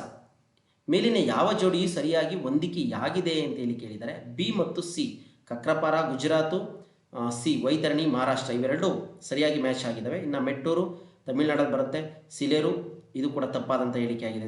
ಮೆಟ್ಟೂರು ತಮಿಳುನಾಡಲ್ಲಿ ಬಂದರೆ, ಸಿಲೇರು ಬಂದರೂ ಆಂಧ್ರ ಪ್ರದೇಶದಲ್ಲಿ ಬರುತ್ತೆ. ಹಾಗಾಗಿ ಇದನ್ನು ಚೆನ್ನಾಗಿ ನೋಡ್ಕೊಳ್ಳಿ. ಈ ರೀತಿಯೂ ಕೂಡ ಕೇಳ್ತಾರೆ, ಯಾವ ಯಾವ ನದಿ ಯೋಜನೆ, ವಿದ್ಯುತ್ ಜಲವಿದ್ಯುತ್ ಯೋಜನೆಗಳು ಯಾವ ಯಾವ ರಾಜ್ಯಗಳಲ್ಲಿ ಇದ್ದಾವೆ ಅಂತೇಳಿ. ನೆಕ್ಸ್ಟು ಇದಾದಮೇಲೆ ದಾಮೋದರ ನದಿ ಕಣಿವೆ ಯೋಜನೆಯು 4 ಅಣೆಕಟ್ಟುಗಳನ್ನು ಹೊಂದಿದೆ. ಓಕೆನಾ. ಇದರಲ್ಲಿ ತಿಲಯ್ಯ, ಕೊನಾರ್, ಪಂಚೈಟ್ ಇಲ್ಗಳ ಜೊತೆ ಮತ್ತೊಂದನ್ನು ಗುರುತಿಸಿ ಅಂತೇಳಿ ಕೇಳಿದ್ದಾರೆ. 4 ಅಣೆಕಟ್ಟು ಯಾವುದು, ಮತ್ತೊಂದು ಯಾವುದು ಅಂತೇಳಿ 2020ರಲ್ಲಿ ಟಿಕಾರಪಾರ, ನಾರಜ್, ಮೈತಾನ್, ಸಿಲೇರು ಅಂತೇಳಿ. ಸರಿಯಾದಂಥ ಉತ್ತರ ಬಂದು ಸಿಲೇರು. ಓಕೆನಾ. ದಾಮೋದರ ಅಣೆಕಟ್ಟು ಎಲ್ಲಿ ಕಟ್ಟಿದ್ದಾರೆ, ಯಾವುದು ಅಂತೇಳಿ ಹೇಳಬೇಕಾಗುತ್ತೆ. ಹೀಗಾಗಿ ನೋಡ್ಕೊಳ್ಳಿ. ಈ ಥರ ಅಣೆಕಟ್ಟುಗಳ ಬಗ್ಗೆಯೂ ಕೂಡ ಪ್ರಶ್ನೆಯನ್ನು ಕೇಳ್ತಾರೆ. ಯಾವ ರೀತಿ ಕೇಳ್ತಾರೆ ಅಂತ ನಿಮ್ಗೊಂದು ಐಡಿಯಾ ಬರ್ತಾ ಇರುತ್ತೆ. ಸ್ವತಂತ್ರ ಭಾರತದ ಮೊದಲ ವಿವಿಧೋದ್ದೇಶ ನದಿ ಕಣಿವೆ ಯೋಜನೆ ಯಾವುದು ಅಂತ ಕೇಳಿದರೆ ಬಾಕ್ರಾನಂಗಲ್, ದಾಮೋದರ, ಹಿರಾಕುಡ್, ನಾಗಾರ್ಜುನ ಸಾಗರ. ದಾಮೋದರ ಅಂತಕ್ಕಂಥದ್ದು ಸ್ವತಂತ್ರ ಭಾರತದ ಮೊದಲ ರಿವರ್ ಪ್ರಾಜೆಕ್ಟ್ ಆಗಿರುತ್ತೆ. ವಿವಿಧೋದ್ದೇಶ ನದಿ ಕಣಿವೆ ಯೋಜನೆ ಆಗಿರುತ್ತೆ. ನೋಡ್ಕೊಳ್ಳಿ. ನೆಕ್ಸ್ಟು ಅದರಲ್ಲಿ ಎತ್ತರವಾದ ಅಣೆಕಟ್ಟು, ಉದ್ದವಾದ ಅಣೆಕಟ್ಟು ಎಲ್ಲ ಕೇಳ್ತಾರೆ. ನೋಡ್ಕೊಳ್ಳಿ. ಪಶ್ಚಿಮಾಭಿಮುಖವಾಗಿ ಹರಿಯುವ ನದಿಗಳ ಗುಂಪನ್ನು ಗುರುತಿಸಿ ಅಂತ ಹೇಳಿ ಕೇಳಿದ್ದಾರೆ. ಪಶ್ಚಿಮಾಭಿಮುಖವಾಗಿ ಹರಿಯುವಂಥ ನದಿಗಳು ಇದು 9ನೇ ಕ್ಲಾಸಲ್ಲಿ ಸಿಗುತ್ತೆ ನಿಮಗೆ ಮಾಹಿತಿ. ಕೃಷ್ಣ, ಕಾವೇರಿ, ಶರಾವತಿ, ಕಾವೇರಿ, ಪೆನ್ನಾರ್, ಪಾಲಾರ್, ಶರಾವತಿ, ನೇತ್ರಾವತಿ, ವಾರಾಹಿ, ಕಾಳಿ, ಮಲಪ್ರಭಾ, ತುಂಗಪ್ರಭಾ. ಓಕೆನಾ. ಯಾವುದು ಸರಿಯಾದಂಥ ಉತ್ತರ ಅಂದರೆ 3ನೇದು ಶರಾವತಿ, ನೇತ್ರಾವತಿ, ವಾರಾಹಿ. ಇದು ಸರಿಯಾದಂಥ ಉತ್ತರ ಆಗಿರುತ್ತೆ. ನೆಕ್ಸ್ಟ್ ಇದಾದಮೇಲೆ ಕೆಳಗಿನವುಗಳಲ್ಲಿ ತಪ್ಪಾದ ಜೋಡಿಗಳನ್ನು ಆರಿಸಿ ಅಂತ 24ರಲ್ಲಿ ಕೇಳಿದ್ದಾರೆ. ಈ ಯೋಜನೆಯ ಮುಖ್ಯ ಉದ್ದೇಶ ಪ್ರವಾಹಗಳ ನಿಯಂತ್ರಣ. ಇದು ಭಾರತ ಮತ್ತು ನೇಪಾಳ ರಾಷ್ಟ್ರಗಳ ನಡುವೆ ಜಂಟಿ ಯೋಜನೆಯಾಗಿದೆ. ಭಾರತ ಮತ್ತು ನೇಪಾಳಗಳ ಗಡಿಯಲ್ಲಿ ಬರುವ ಹನುಮಾನ್ ನಗರ ಎಂಬಲ್ಲಿ ಈ ಯೋಜನೆಯ ಅಣೆಕಟ್ಟನ್ನು ನಿರ್ಮಿಸಲಾಗಿದೆ. ಈ ಮೇಲಿನ ಹೇಳಿಕೆಗಳು ಸಂಬಂಧಿಸಿರುವುದು ಯಾವ ಒಂದು ನದಿ ಕಣಿವೆ ಯೋಜನೆಗೆ ಅಂತೇಳಿ ಆಪ್ಷನ್ ಕೇಳಿದರೆ ದಾಮೋದರ, ಕೋಸಿ, ಬಾಕ್ರಾನಂಗಲ್, ಹಿರಾಕುಡ್ ಅಂತೇಳಿ. ಕೋಸಿ ಯೋಜನೆಗೆ ಸಂಬಂಧಪಟ್ಟ ಹಾಗೆ ಈ 3 ಆಪ್ಷನ್ಗಳು ಸಂಬಂಧಪಟ್ಟಿರ್ತವೆ. ನೋಡಿ, ಈ ಥರನೂ ಕೂಡ ಪ್ರಶ್ನೆಗಳನ್ನ ಕೇಳ್ತಾರೆ ಸ್ನೇಹಿತರೆ. ನೋಡ್ಕೊಳ್ಳಿ, ನಿಮ್ಗೆ ಯಾವ್ಯಾವ ಥರ ಓದಬೇಕಂತೇಳಿ ನಿಮ್ಗೊಂದು ಐಡಿಯಾ ಸಿಗ್ತಾ ಇದೆ. ಪೂರ್ವ ಕರಾವಳಿ ತೀರದಲ್ಲಿನ ಮೈದಾನದಲ್ಲಿ ಕೃಷ್ಣಾ ನದಿಯ ಮುಖಜ ಭೂಮಿಯಿಂದ ಉತ್ತರಕ್ಕಿರುವ ಕರಾವಳಿಯನ್ನು ಹೀಗೆ ಕರೆಯುವರು ಅಂತೇಳಿ ಹೇಳಿದ್ದಾರೆ. ಓಕೆನಾ. ಚೆನ್ನಾಗಿ ನೆನ್ಪಿಟ್ಕೊಳ್ಳಿ. ಇವೆಲ್ಲ 9th ಸಿಗ್ತವೆ ನಿಮಗೆ. ಕೊಂಕಣ ತೀರ, ಕೋರಮಂಡಲ ತೀರ, ಮಲಬಾರ್ ತೀರ, ಸರ್ಕಾರ್ ತೀರ ಅಂತೇಳಿ. ಸರಿಯಾದಂಥ ಉತ್ತರ ಸರ್ಕಾರ್ ತೀರ ಅಂತೇಳಿ. ಆಂಧ್ರ ಪ್ರದೇಶ ಮತ್ತು ಒಡಿಸ್ಸಾ ರಾಜ್ಯಗಳು ಈ ತೀರದಲ್ಲಿ ಬರುತ್ತವೆ, ಅಂದರೆ ಬಂಗಾಳ ಕೊಲ್ಲಿಯಲ್ಲಿ ಬರ್ತವೆ. ಈ ಸರ್ಕಾರ್ ತೀರ ಅಂದರೆ ಅದಕ್ಕೆ ಸಂಬಂಧಪಟ್ಟಿದ್ದು ಬಂಗಾಳ ಕೊಲ್ಲಿ ಪ್ರಾಂತ್ಯಕ್ಕೆ ಸೇರ್ತಕ್ಕಂಥದ್ದು ಭಾಗಕ್ಕೆ. ನೆಕ್ಸ್ಟ್ ಇದಾದಮೇಲೆ ಕೆಳಗಿನ ಹೇಳಿಕೆಗಳನ್ನು ಓದಿ ಅಂತ ಕೊಟ್ಟಿದ್ದಾರೆ. ಇದು ದಕ್ಷಿಣ ಭಾರತದ 2ನೇ ಮುಖ್ಯ ನದಿ. ಇದು ಮಹಾಬಲೇಶ್ವರದಲ್ಲಿ ಉಗಮ ಹೊಂದುತ್ತದೆ. ನೆಕ್ಸ್ಟು ಭೀಮಾ, ಘಟಪ್ರಭಾ, ಮಲಪ್ರಭಾ ಇದರ ಉಪನದಿಗಳಾಗಿದ್ದಾವೆ. ನೆಕ್ಸ್ಟು ಮೇಲಿನ ಹೇಳಿಕೆಗಳು ಸಂಬಂಧಿಸಿರುವುದು ಯಾವುದಕ್ಕೆ ಅಂತೇಳಿ ಕೇಳಿದರೆ ಕಾವೇರಿನ, ಕೃಷ್ಣನ, ನರ್ಮದಾ, ಗೋದಾವರಿ. ನಿಮ್ಗೆ ಗೊತ್ತಾಗಿದೆ ಆಲ್ರೆಡಿ. ಇದು ಕೃಷ್ಣಾ ನದಿಗೆ ಸಂಬಂಧಪಟ್ಟಂತಹ ಹೇಳಿಕೆಗಳಾಗಿರ್ತವೆ. ಇದು ನೋಡಿ, ಉಗಮ ಸ್ಥಾನವನ್ನು ನೆನ್ಪಿಟ್ಕೊಳ್ಬೇಕು, ಅದಕ್ಕೆ ಸೇರ್ತಕ್ಕಂಥ ಉಪನದಿಗಳನ್ನು ನೆನ್ಪಿಟ್ಕೊಳ್ಬೇಕು. ಅದು ಮುಖ್ಯ ನದಿನ ಏನು, ಎಷ್ಟನೇ ದೊಡ್ಡ ನದಿ, ಚಿಕ್ಕ ನದಿ, ಇವುಗಳನ್ನು ಕೂಡ ಏನು ಮಾಡಬೇಕಾಗುತ್ತೆ, ನೆನಪಲ್ಲಿ ಇಟ್ಕೊಳ್ಬೇಕಾಗುತ್ತೆ ಅಂತ ಹೇಳ್ತಾ ಸ್ನೇಹಿತರೆ ಮುಂದೆ ಹೋಗೋಣ ಬನ್ನಿ. ನೆಕ್ಸ್ಟ್ ಹೊಂದಿಸಿ ಬರೆಯಿರಿ ಅಂತ ಕೇಳಿದರೆ 2023ರಲ್ಲಿ ರಾವಿ, ಅಸಿಕ್ನಿ, ಚೇನಾಬ್, ಶುಶುದ್ರಿ, ಬಿಯಾಸ್, ಶರುಷ್ನಿ, ಸಟ್ಲೇಜ್, ವಿಪಾಶಾ ಅಂತ ಹೇಳ್ತಕ್ಕಂಥದ್ದು. ಇದರಲ್ಲಿ ಈ ಥರ ಆಪ್ಷನ್ಗಳನ್ನ ಕೊಡ್ತಾರೆ, ನೋಡ್ಕೊಳ್ಳಿ. ಇದರಲ್ಲಿ ಈ ರೀತಿ ಕೊಟ್ಟಿರ್ತಾರೆ 1, 2, 3 ಅಂತೇಳಿ. ಇದರಲ್ಲಿ ABCD ಯಾವುದಕ್ಕೆ ಸರಿಯಾದಂಥ ಹೊಂದಾಣಿಕೆ ಅಂತ ಗುರುತಿಸಬೇಕಾಗುತ್ತೆ. ಉತ್ತರ 2ನೇದು ಸರಿಯಾಗುತ್ತೆ. ಅಂದರೆ 1ನೇದಕ್ಕೆ 3ನೇದು ನೋಡಿ, ಶರುಷ್ನಿ, ರಾವಿಗೆ ಶರುಷ್ನಿ ಸೇರಿಕೊಳ್ಳುತ್ತೆ. ಬಿಗೆ 1ನೇದು, ಚೇನಾಬ್ಗೆ ಅಸಿಕ್ನಿ ಸೇರಿಕೊಳ್ಳುತ್ತೆ. ಸಿಗೆ 4ನೇದು, ಬಿಯಾಸ್ಗೆ ವಿಪಾಶಾ ಸೇರಿಕೊಳ್ಳುತ್ತೆ. ಡಿಗೆ 2ನೇದಾಗುತ್ತೆ, ಶುಶುತ್ರಿ ಸೇರಿಕೊಳ್ಳುತ್ತೆ. ನೋಡಿ, ಈ ಥರ ಆಪ್ಷನ್ ಕೇಳಿರ್ತವೆ. ಹಾಗಾಗಿ ನಾವು ಕೊಡೋದಿಲ್ಲ, ನಿಮ್ಗೆ ಕನ್ಫ್ಯೂಸ್ ಆಗುತ್ತೆ ಅಂತ ಅದ್ರ ಮುಂದೆನೇ ಕೊಟ್ಬಿಡ್ತೀವಿ. ನೋಡಿ, ಮುಂದೆ ಒಂದು ಮ್ಯಾಚ್ ಫಾಲೋವಿಂಗ್ ಇದೆ. ಎ ಪಟ್ಟಿಯನ್ನು ಬಿ ಪಟ್ಟಿಯೊಂದಿಗೆ ಹೊಂದಿಸಿ ಬರೆಯಿರಿ ಅಂತೇಳಿ ಕೇಳಿದರೆ ಗೋದಾವರಿ, ತ್ರಯಂಬಕೇಶ್ವರ ಅದು ಹುಟ್ಟುವಂಥ ಉಗಮ ಸ್ಥಳ. ಓಕೆನಾ. ಕೃಷ್ಣ, ಮಹಾಬಲೇಶ್ವರ. ನೆಕ್ಸ್ಟ್ ಇದಾದಮೇಲೆ ತಪತಿ, ತಾಪಿ ಅಂತ ಕರೀತಾರೆ, ಮುಲ್ತಾಯಲ್ಲಿ ಹುಟ್ಟುತ್ತೆ. ನೆಕ್ಸ್ಟ್ ಇದಾದಮೇಲೆ ಮಹಾನದಿ ಸಿಹಾವಾದಲ್ಲಿ ಹುಟ್ಟುತ್ತೆ. ಈ ರೀತಿ ಸರಿಯಾದಂಥ ಉತ್ತರವನ್ನೇ ಕೊಟ್ಟಿದ್ದೀವಿ ಇಲ್ಲಿ.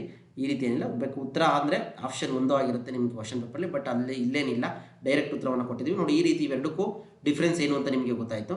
ನೆಕ್ಸ್ಟ್ ಮುಂದೆ ಹೋಗೋಣ ಬನ್ನಿ. ಉದ್ಯಾನವನಗಳನ್ನು ಕುರಿತು ಏನೆಲ್ಲ ಪ್ರಶ್ನೆಗಳನ್ನ ಕೇಳಿದ್ದಾರೆ ಅಂತೇಳಿ 3 ಪ್ರಶ್ನೆಗಳನ್ನ ಕೇಳಿದರೆ ಅದರಲ್ಲಿ ಒಂದು ಮುಂದೆ ನೋಡೋಣ. ಗಿರ್ ಉದ್ಯಾನವನ ಎಲ್ಲಿದೆ ಅಂತೇಳಿ ಕಂಡು ಬರುತ್ತೆ ಅಂತ ಕೇಳಿದ್ದಾರೆ. ಬಿಹಾರ, ಅಸ್ಸಾಂ, ಮಧ್ಯಪ್ರದೇಶ, ಗುಜರಾತಲ್ಲಿ ಕಂಡು ಬರುತ್ತೆ ಗಿರ್ ಅರಣ್ಯ ಅಂತಕ್ಕಂಥದ್ದು. ನೆಕ್ಸ್ಟ್ ಇದಾದಮೇಲೆ ಹಜಾರಿಬಾಗ್ ರಾಷ್ಟ್ರೀಯ ಉದ್ಯಾನವನ ಎಲ್ಲಿ ಕಂಡು ಬರುತ್ತೆ ಅಂತೇಳಿ 2023ರಲ್ಲಿ ಕೇಳಿದರೆ ಪಶ್ಚಿಮ ಬಂಗಾಳ, ಗುಜರಾತ್, ಮಹಾರಾಷ್ಟ್ರ, ಬಿಹಾರ ಕಂಡು ಬರ್ತಕ್ಕಂಥದ್ದು. ಬಿಹಾರದಲ್ಲಿ ಹಜಾರಿಬಾಗ್ ರಾಷ್ಟ್ರೀಯ ಉದ್ಯಾನವನ ಕಂಡು ಬರುತ್ತೆ. ನೋಕ್ರೆಕ್ ಜೈವಿಕ ಸಂರಕ್ಷಣಾ ವಲಯ, ನೋಡಿ ಒಂದು ಜೈವಿಕ ಸಂರಕ್ಷಣಾ ವಲಯಕ್ಕೆ ಸಂಬಂಧಪಟ್ಟ ಹಾಗೆ ಪ್ರಶ್ನೆಯನ್ನು ಕೇಳಿದರೆ ಎಲ್ಲಿ ಕಂಡು ಬರುತ್ತೆ ಅಂತೇಳಿ ಕೇಳಿದರೆ ಮೇಘಾಲಯದಲ್ಲಿ ಕಂಡು ಬರುತ್ತೆ. ಇದನ್ನು ಕೂಡ ನೋಡ್ಕೊಳ್ಳಿ. ನೆಕ್ಸ್ಟು ಮುಂದೆ ಹೋಗೋಣ. ಬುಡಕಟ್ಟು ಜನಾಂಗದ ಬಗ್ಗೆ ಪ್ರಶ್ನೆಗಳನ್ನ ಕೇಳಿದ್ದಾರೆ ಅಂತ ಆಲ್ರೆಡಿ ಹೇಳಿದ್ವಿ. ಜಾರ್ವಾ, ಹೋಂಗೆ, ಸೆಂತೆನೆಯಲ್ಲಿ ಬುಡಕಟ್ಟು ಗುಂಪುಗಳು ಕಂಡುಬರುವುದು ಎಲ್ಲಿ ಅಂತ ಹೇಳಿ ಕೇಳಿದ್ದಾರೆ. ಆಲ್ರೆಡಿ ಗೊತ್ತು ನಿಮಗೆ, ಅಂಡಮಾನ್ ನಿಕೋಬಾರ್ ದ್ವೀಪದಲ್ಲಿ ಕಂಡುಬರ್ತವೆ. ಮತ್ತೊಂದು ಪ್ರಶ್ನೆ ಇದೆ, ಸೇಮ್ ಅದೇ ಪ್ರಶ್ನೆನ ಮತ್ತೊಂದು ಸಲ ಕೇಳಿದ್ದಾರೆ. ಅಂಡಮಾನ್ ನಿಕೋಬಾರ್ ದ್ವೀಪದಲ್ಲಿ ವಾಸಿಸುವ ಬುಡಕಟ್ಟು ಜನಾಂಗಗಳು ಯಾವ್ದ್ಯಾವುದು ಅಂತ ಕೇಳಿದ್ದಾರೆ. ಗುಂಗೂರ್, ಲಿಂಬಿ, ಲೇಫಾ. ಎರಡನೇ ಆಪ್ಷನ್ ಬೈಗ, ಕಾರಿಯಾ ಮತ್ತು ಕೊಂಡಾ. ಕುಕಿ, ಮೈತೇಯಿ, ಅಪತಾನಿ, ಜಾರ್ವಾ, ಓಂಗೆ, ಸೆಂತೆನೆಲಿ ಅಂತೇಳಿ ಆಲ್ರೆಡಿ ಗೊತ್ತಿದೆ ನಿಮಗೆ. ಜಾರ್ವಾ, ಓಂಗೆ, ಸೆಂತೆನೆಲಿ ಅಂತಕ್ಕಂಥದ್ದು ಅಂಡಮಾನ್ ನಿಕೋಬಾರ್ ದ್ವೀಪದಲ್ಲಿ ಕಂಡುಬರ್ತಕ್ಕಂತಹ ಪ್ರಶ್ನೆ ಇದೆ. ಇದನ್ನು 22, 24ರಲ್ಲಿ ಕೇಳಿದ್ದಾರೆ. ಈಗ ನಿಮಗೆ ಗೊತ್ತಾಗ್ತಾ ಇದೆ ಎಲ್ಲಿಂದ ಎಲ್ಲಿಗೆ ಲಿಂಕ್ ಮಾಡ್ತಾರೆ ಕ್ವಶನ್ಗಳು ಅಂತೇಳಿ.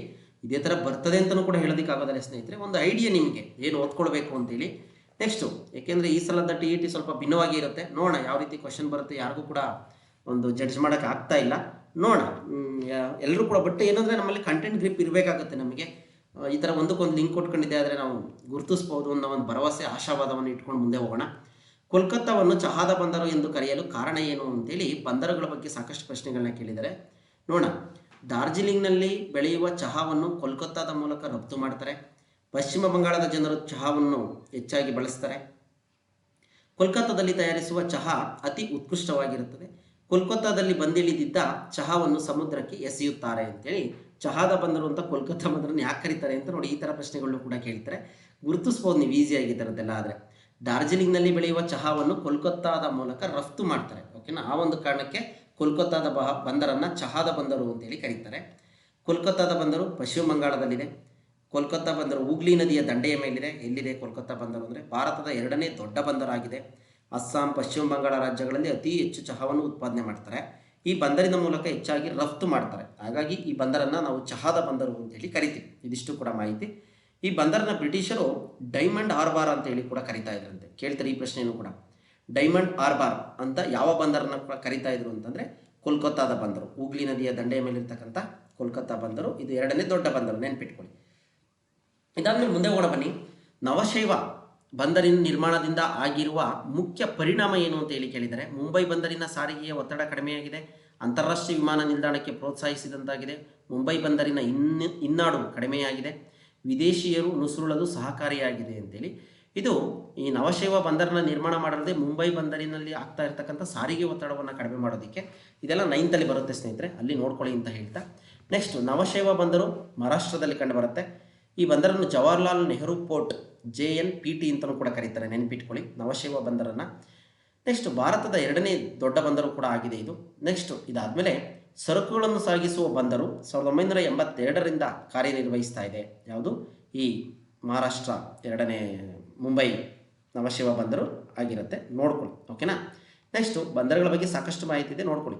ಈ ಕೆಳಗಿನವುಗಳಲ್ಲಿ ತಪ್ಪಾಗಿರುವ ಜೋಡಿಯನ್ನು ಗುರುತಿಸಿ ಅಂತ ಹೇಳಿದರೆ, ಕಾಂಡ್ಲಾ ಬಂದರು ಗುಜರಾತ, ತುತುಕುಡಿ ಬಂದರು ಕೇರಳ, ಪಾರಾದೀಪ ಬಂದರು ಒಡಿಸ್ಸಾ, ಹಾಲ್ಡಿಯಾ ಬಂದರು ಪಶ್ಚಿಮ ಬಂಗಾಳ.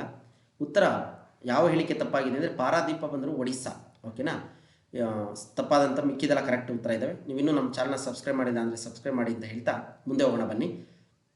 ಸಮುದ್ರ ಸಾಗರಗಳ ಕುರಿತು ಏನೆಲ್ಲ ಪ್ರಶ್ನೆಗಳನ್ನ ಕೇಳಿದ್ದಾರೆ ಅಂತೇಳಿ. ಹಿಂದೂ ಮಹಾಸಾಗರವು ಹೊಂದಿರುವ ಖಂಡಗಳ ಮೇರೆಗಳು ಯಾವುದಾದ್ರು, ಹಿಂದೂ ಮಹಾಸಾಗರ ಯಾವ್ಯಾವ ಖಂಡಗಳ ಜೊತೆಗೆ ಗಡಿಯನ್ನು ಮೇರೆಗಳನ್ನ ಹಂಚ್ಕೊಂಡಿದೆ ಅಂತೇಳಿ ಪ್ರಶ್ನೆ ಕೇಳಿದ್ದಾರೆ. Africa, Australia, Asia. ಯಾವ 3 ದೇಶಗಳು ಅಂತಂದರೆ ಆಫ್ರಿಕಾ, ಏಷ್ಯಾ, ಆಸ್ಟ್ರೇಲಿಯಾ. ಇದನ್ನು ನಾವು ಮ್ಯಾಪನ್ನು ನೋಡಬೇಕಾಗುತ್ತೆ. ವರ್ಲ್ಡ್ ಮ್ಯಾಪನ್ನು ನೋಡಿದಂಥ ಸಂದರ್ಭದಲ್ಲಿ ಇದಕ್ಕೆ ಉತ್ತರವನ್ನು ಗುರುತಿಸ್ಬೋದು ಸ್ನೇಹಿತರೆ. ನೋಡಿ ಎಲ್ಲೆಲ್ಲಿಂದ ಪ್ರಶ್ನೆಗಳನ್ನ ತೆಗಿತಾರೆ ಅಂತೇಳಿ. ಆಫ್ರಿಕಾ, ಏಷ್ಯಾ, ಆಸ್ಟ್ರೇಲಿಯಾ ಈ ಖಂಡಗಳ ಜೊತೆಗೆ ಹಿಂದೂ ಮಹಾಸಾಗರ ಗಡಿ ರೇಖೆಗಳನ್ನು ಅಂದರೆ ಮೇರೆಗಳನ್ನು ಹೊಂದಿದೆ. ನೆಕ್ಸ್ಟ್, ಇದಾದಮೇಲೆ ಖಂಡಗಳನ್ನು ಕುರಿತು 6th ಮತ್ತು 7th ಟೆಕ್ಸ್ಟ್ ಬುಕ್ಗಳನ್ನ ಓದಿದ್ರೆ ಸಾಕಾಗುತ್ತೆ ನಿಮಗೆ. ಪ್ರಪಂಚದಲ್ಲಿ ಹೆಚ್ಚು ತಾಮ್ರ ಉತ್ಪಾದಿಸುವ ದೇಶ ಆಲ್ರೆಡಿ ಗೊತ್ತು ನಿಮಗೆ, ಚೀಲಿ ಅಂತೇಳಿ. ಯಾಕೆಂದರೆ ಇಲ್ಲೂ ಮನನ ಆಗಲಿ ಅಂತೇಳಿ ಮತ್ತೆ ರಿಪೀಟ್ ಮಾಡಿದ್ದೀವಿ ಆ ಪ್ರಶ್ನೆನ. ನೆಕ್ಸ್ಟು, ಕೂಪರ್ ಕ್ರೀಕ್ ಮತ್ತು ಡೈಮಂಟಿನಾ ನದಿಗಳು ಕಂಡುಬರುವುದು ಎಲ್ಲಿ ಅಂತೇಳಿ ಕೇಳಿದ್ದಾರೆ. ಆಸ್ಟ್ರೇಲಿಯಾದಲ್ಲಿ ಕಂಡು ಬರ್ತವೆ. ಇದನ್ನು ನೀವು ಟೆಕ್ಸ್ಟ್ ಬುಕ್ಕಲ್ಲಿದೆ 6th 7th ನೋಡ್ಕೊಳ್ಳಿ. ಎಲ್ಲ 7 ಖಂಡಗಳ ಪರಿಚಯ ಸಮಗ್ರವಾಗಿ ಮಾಡಿಕೊಟ್ಟಿದ್ದಾರೆ, ಅಲ್ಲಿ ನಿಮಗೆ ಮಾಹಿತಿ ಸಿಗುತ್ತೆ. ದಕ್ಷಿಣ ಏಷ್ಯಾದಲ್ಲಿ ಕಂಡುಬರುವ ದೇಶಗಳ ಸರಿಯಾದ ಗುಂಪು ಯಾವುದು ದಕ್ಷಿಣ ಏಷ್ಯಾದಲ್ಲಿ ಅಂತೇಳಿ ಕೇಳಿದ್ದಾರೆ. ಹಾಗಾಗಿ ದಕ್ಷಿಣ ಏಷ್ಯಾದಲ್ಲಿ ಕಂಡುಬರ್ತಕ್ಕಂಥ ಸರಿಯಾದಂಥ ಗುಂಪು ಭಾರತ, ಮಾಲ್ಡೀವ್ಸ್, ಶ್ರೀಲಂಕಾ. ಓಕೆನಾ. ಇವು ದಕ್ಷಿಣ ಏಷ್ಯಾ ಖಂಡದಲ್ಲೇ ಆ ದೇಶಗಳನ್ನ ಆರಿಸಿ ಕೇಳಿದ್ದಾರೆ, ನೋಡ್ಕೊಳ್ಳಿ. ನೆಕ್ಸ್ಟು, ಇದಾದಮೇಲೆ ಕೆಳಗಿನ ಹೇಳಿಕೆಗಳನ್ನು ಓದಿ ಸರಿಯಾದ ಉತ್ತರವನ್ನು ಆಯ್ಕೆ ಮಾಡಿ ಅಂತೇಳಿ 23ರಲ್ಲಿ ಕೇಳಿದರೆ, ಏಷ್ಯನ್ ಭೂರಾಶಿಯಲ್ಲಿ ಯುರೋಪ್ ಒಂದು ದೊಡ್ಡ ಪರ್ಯಾಯ ದ್ವೀಪ. ಯುರೋಪನ್ನು ಪರ್ಯಾಯ ದ್ವೀಪಗಳ ಪರ್ಯಾಯ ದ್ವೀಪ ಅಂತೇಳಿ ಕರೀತಾರೆ. ಇಲ್ಲಿ ಎ ಮಾತ್ರ ಸರಿ, ಬಿ ಮಾತ್ರ ಸರಿ, ಎ ಬಿ ಎರಡೂ ಸರಿ, ಎ ಬಿ ಎರಡೂ ತಪ್ಪು ಅಂತೇಳಿ ಕೇಳಿದ್ದಾರೆ. ಉತ್ತರ ಬಂದು ಮೂರನೇದು, ಎ ಮತ್ತು ಬಿ ಎರಡೂ ಸರಿಯಾಗಿದ್ದಾವೆ. ಏಷ್ಯನ್ ಭೂರಾಶಿಯಲ್ಲಿ ಯುರೋಪ್ ಒಂದು ದೊಡ್ಡ ಪರ್ಯಾಯ ದ್ವೀಪ. ಯುರೋಪನ್ನು ಪರ್ಯಾಯ ದ್ವೀಪಗಳ ಪರ್ಯಾಯ ದ್ವೀಪ ಅಂತಲೂ ಕೂಡ ಕರೀತಾರೆ. ಅಲ್ಲಿದೆ, ನೀವು ಟೆಕ್ಸ್ಟ್ ಬುಕ್ ನೋಡಿದ್ರೆ ನಿಮ್ಗೆ ಎಲ್ಲ ರೀತಿ ಮಾಹಿತಿ ಸಿಗುತ್ತೆ. ರಾಕಿ ಮತ್ತು ಅಲಾಸ್ಕಾ ಪರ್ವತ ಗಳಿರುವುದು ಎಲ್ಲಿ ಅಂತ ಹೇಳಿ ಕೇಳಿದರೆ ಏಷ್ಯಾ, ಉತ್ತರ ಅಮೆರಿಕಾ, ದಕ್ಷಿಣ ಅಮೆರಿಕಾ, ಆಫ್ರಿಕಾ ಅಂತೇಳಿ. ಉತ್ತರ ಅಮೆರಿಕಾದಲ್ಲಿ ರಾಕಿ ಮತ್ತು ಅಲಾಸ್ಕಾ ಪರ್ವತಗಳು ಕಂಡುಬರ್ತವೆ. ನೋಡ್ಕೊಳ್ಳಿ, ಸಾಕಷ್ಟು ಮಾಹಿತಿ ಇದೆ ಸ್ನೇಹಿತರಲ್ಲಿ. ನೀವು ಒಂದು ಮ್ಯಾಪ್ ಇಟ್ಕೊಂಡು, ಟೆಕ್ಸ್ಟ್ ಬುಕ್ಕಲ್ಲೇ ಮ್ಯಾಪ್ ಕೊಟ್ಟಿದ್ದಾರೆ, ಮ್ಯಾಪ್ಗಳನ್ನ ಇಟ್ಕೊಂಡು ನೀವು ಇದನ್ನೆಲ್ಲ ಸ್ಟಡಿ ಮಾಡಬೇಕಾಗತ್ತೆ. ಎಲ್ಲಿ ಹೇಗೆ ಪರ್ವತಗಳು, ಅಲಾಸ್ಕಾ ಪರ್ವತಗಳ ಬಗ್ಗೆ, ಇದ್ರ ಬಗ್ಗೆ ಎಲ್ಲ ಸಾಕಷ್ಟು ಮಾಹಿತಿ ಇದೆ ನೋಡಿ.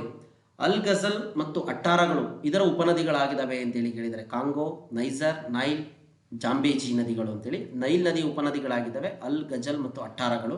ನೋಡಿ, ನಮ್ಮ ನದಿಗಳು ಬಿಟ್ಬಿಟ್ಟಿದ್ದಾರೆ, ಪ್ರಪಂಚದ ನದಿಗಳಿಗೆ ಹೋಗಿದ್ದಾರೆ. ಯಾಕೆಂದರೆ ಆ ಟೆಕ್ಸ್ಟ್ ಬುಕ್ಕಲ್ಲಿ ಇದೆ. ನಾಳೆ ನಾವು 6th to 8th ಪಾಠ ಮಾಡೋದಕ್ಕೆ ಹೋದಂಥ ಸಂದರ್ಭದಲ್ಲಿ ಎಲ್ಲ ವಿಚಾರಗಳು ನಮ್ಮ ಮನನದಲ್ಲಿ ಇರಬೇಕಾಗುತ್ತೆ. ಹಾಗಾಗಿ ದಕ್ಷಿಣ ಅಮೆರಿಕಾ ಖಂಡಕ್ಕೆ ಸಂಬಂಧಿಸಿದಂತೆ ತಪ್ಪಾಗಿರುವ ಹೇಳಿಕೆಗಳನ್ನು ಗುರುತಿಸಿ ಅಂತ ಹೇಳಿ ಕೇಳಿದರೆ ಅಮೆರಿಕಕ್ಕೆ ಸಂಬಂಧಪಟ್ಟಂಗೆ ದಕ್ಷಿಣ ಅಮೆರಿಕಾ ಖಂಡದಲ್ಲಿ ಬ್ರೆಜಿಲ್ ಅತಿ ದೊಡ್ಡ ದೇಶವಾಗಿದೆ. ಬೊಲಿವಿಯಾ ಮತ್ತು ಪರಾಗ್ವೆ ದೇಶಗಳನ್ನು ಹೊರತುಪಡಿಸಿ ದಕ್ಷಿಣ ಅಮೆರಿಕಾ ಖಂಡದ ಎಲ್ಲ ದೇಶಗಳು ಕರಾವಳಿ ತೀರವನ್ನು ಹೊಂದಿವೆ. ವಿಶ್ವದ ಅತ್ಯಂತ ಎತ್ತರವಾದ ಜಲಪಾತವಾದ ಏಂಜಲ್ ಜಲಪಾತವು ದಕ್ಷಿಣ ಅಮೆರಿಕಾ ಖಂಡದಲ್ಲಿದೆ. ಭೂಮಿಯ ಮೇಲಿನ ಅತಿ ಶುಷ್ಕ ಪ್ರದೇಶವಾದ ಅಟಕಾಮಾ ಮರುಭೂಮಿ ದಕ್ಷಿಣ ಅಮೆರಿಕಾದ ಖಂಡದಲ್ಲಿದೆ, ಬ್ರೆಜಿಲ್ನಲ್ಲಿದೆ ಅಂತೇಳಿ ಪ್ರಶ್ನೆ ಕೇಳಿದ್ದಾರೆ. ಇಲ್ಲಿ ತಪ್ಪಾಗಿರುವ ಹೇಳಿಕೆ ಯಾವುದಂದರೆ ಭೂಮಿಯ ಮೇಲಿನ ಅತಿ ಶುಷ್ಕ ಪ್ರದೇಶವಾಗಿರುವುದ ಅಟಕಾಮಾ ಮರುಭೂಮಿ ದಕ್ಷಿಣ ಅಮೆರಿಕಾ ಖಂಡದ ಬ್ರೆಜಿಲ್ನಲ್ಲಿದೆ ಅಂತಕ್ಕಂಥದ್ದು ತಪ್ಪಾದಂಥ ಉತ್ತರ ಆಗಿರುತ್ತೆ ಸ್ನೇಹಿತರೆ. ನೆಕ್ಸ್ಟ್ ಮುಂದೆ ನೋಡಿ, ಸೇಮ್ ಹಾಗೆ ಎ ಪಟ್ಟಿಯನ್ನು ಬಿ ಪಟ್ಟಿಯೊಂದಿಗೆ ಹೊಂದಿಸಿ ಅಂತೇಳಿ ಕೇಳಿದರೆ ಲೂ ಭಾರತದಲ್ಲಿ ಕಂಡುಬರ್ತಕ್ಕಂಥ ಚಂಡಮಾರುತ, cyclone Chinook USA, Brickfielder Australia, Mistral France. ಸರಿ ಉತ್ತರ ನೀಡಿದೆ. ಇದ್ರ ಕೀ ಉತ್ತರ ಬೇಕು ಅಂದರೆ ಈ ರೀತಿ ಕೊಟ್ಟಿರ್ತಾರೆ ಕ್ವಶನ್ ಪೇಪರಲ್ಲಿ, ನೋಡ್ಕೊಳ್ಳಿ. ನೆಕ್ಸ್ಟ್ ಇಲ್ಲಿ ನೇರವಾದಂಥ ಉತ್ತರವನ್ನೇ ಕೊಟ್ಟಿದ್ದೀವಿ. ಲೂ ಭಾರತ, ಚಿಕೂನ್ USA, Brickfielder Australia, Mistral France ಅಂತಕ್ಕಂಥದ್ದು. ಕರ್ನಾಟಕದ ಭೂಗೋಳವನ್ನು ಕುರಿತು ನೋಡ್ತಾ ಬನ್ನಿ ಏನೆಲ್ಲ ಪ್ರಶ್ನೆಗಳನ್ನ ಕೇಳಿದ್ದಾರೆ ಅಂತೇಳಿ. ಈ 123ನೇ ಪ್ರಶ್ನೆ ಆಗಿತ್ತು 2015ರಲ್ಲಿ. ಈ ಕೆಳಗಿನ ಭಾರತದ ಕೆಲವು ಬುಡಕಟ್ಟು ಜನಾಂಗದ ಗುಂಪುಗಳನ್ನು ಗುರುತಿಸಿ ಅಂತೇಳಿ ಭಾರತದ ಬುಡಕಟ್ಟು ಜನಾಂಗದ ಬಗ್ಗೆ ಕೇಳಿದ್ದಾರೆ. ಅದರಲ್ಲಿ ಈ 4 ಆಯ್ಕೆಗಳಲ್ಲಿ ದಕ್ಷಿಣ ಭಾರತದ ಬುಡಕಟ್ಟಿನ ಗುಂಪನ್ನು ಗುರುತಿಸಿ ಅಂತೇಳಿ ಕೇಳಿದ್ದಾರೆ. ಒಂದು 5-6 ಆಪ್ಷನನ್ನು ಕೊಟ್ಟಿದ್ದಾರೆ. ಇದರಲ್ಲಿ ಬಿ ಸೋಲಿಗರು, ಸಿ ಕೋಟಾ, ಡಿ ಸಿದ್ದಿ ಮತ್ತು ಎಚ್ ತೊಡವ. ಇವರು ದಕ್ಷಿಣ ಭಾರತದಲ್ಲಿ ಕಂಡುಬರ್ತಕ್ಕಂಥ ಬುಡಕಟ್ಟು ಜನಾಂಗ ಆಗಿದ್ದಾವೆ ಸ್ನೇಹಿತರೆ. ಸೋಲಿಗರು ಕಂಡುಬರ್ತಕ್ಕಂಥದ್ದು ಕರ್ನಾಟಕದ ಬಿಳಿಗಿರಿ ರಂಗನ ಬೆಟ್ಟದಲ್ಲಿ, ಕೋಟಾ ತಮಿಳುನಾಡಿನ ನೀಲಗಿರಿ ಬೆಟ್ಟ, ಸಿದ್ದಿ ಭಾರತದ ಪಾಕಿಸ್ತಾನದಲ್ಲಿ ಕಂಡುಬರ್ತಾರೆ, ತೊಡವ ತಮಿಳುನಾಡು ನೀಲಗಿರಿ ಬೆಟ್ಟಗಳಲ್ಲಿ ಕಂಡುಬರ್ತಾರೆ.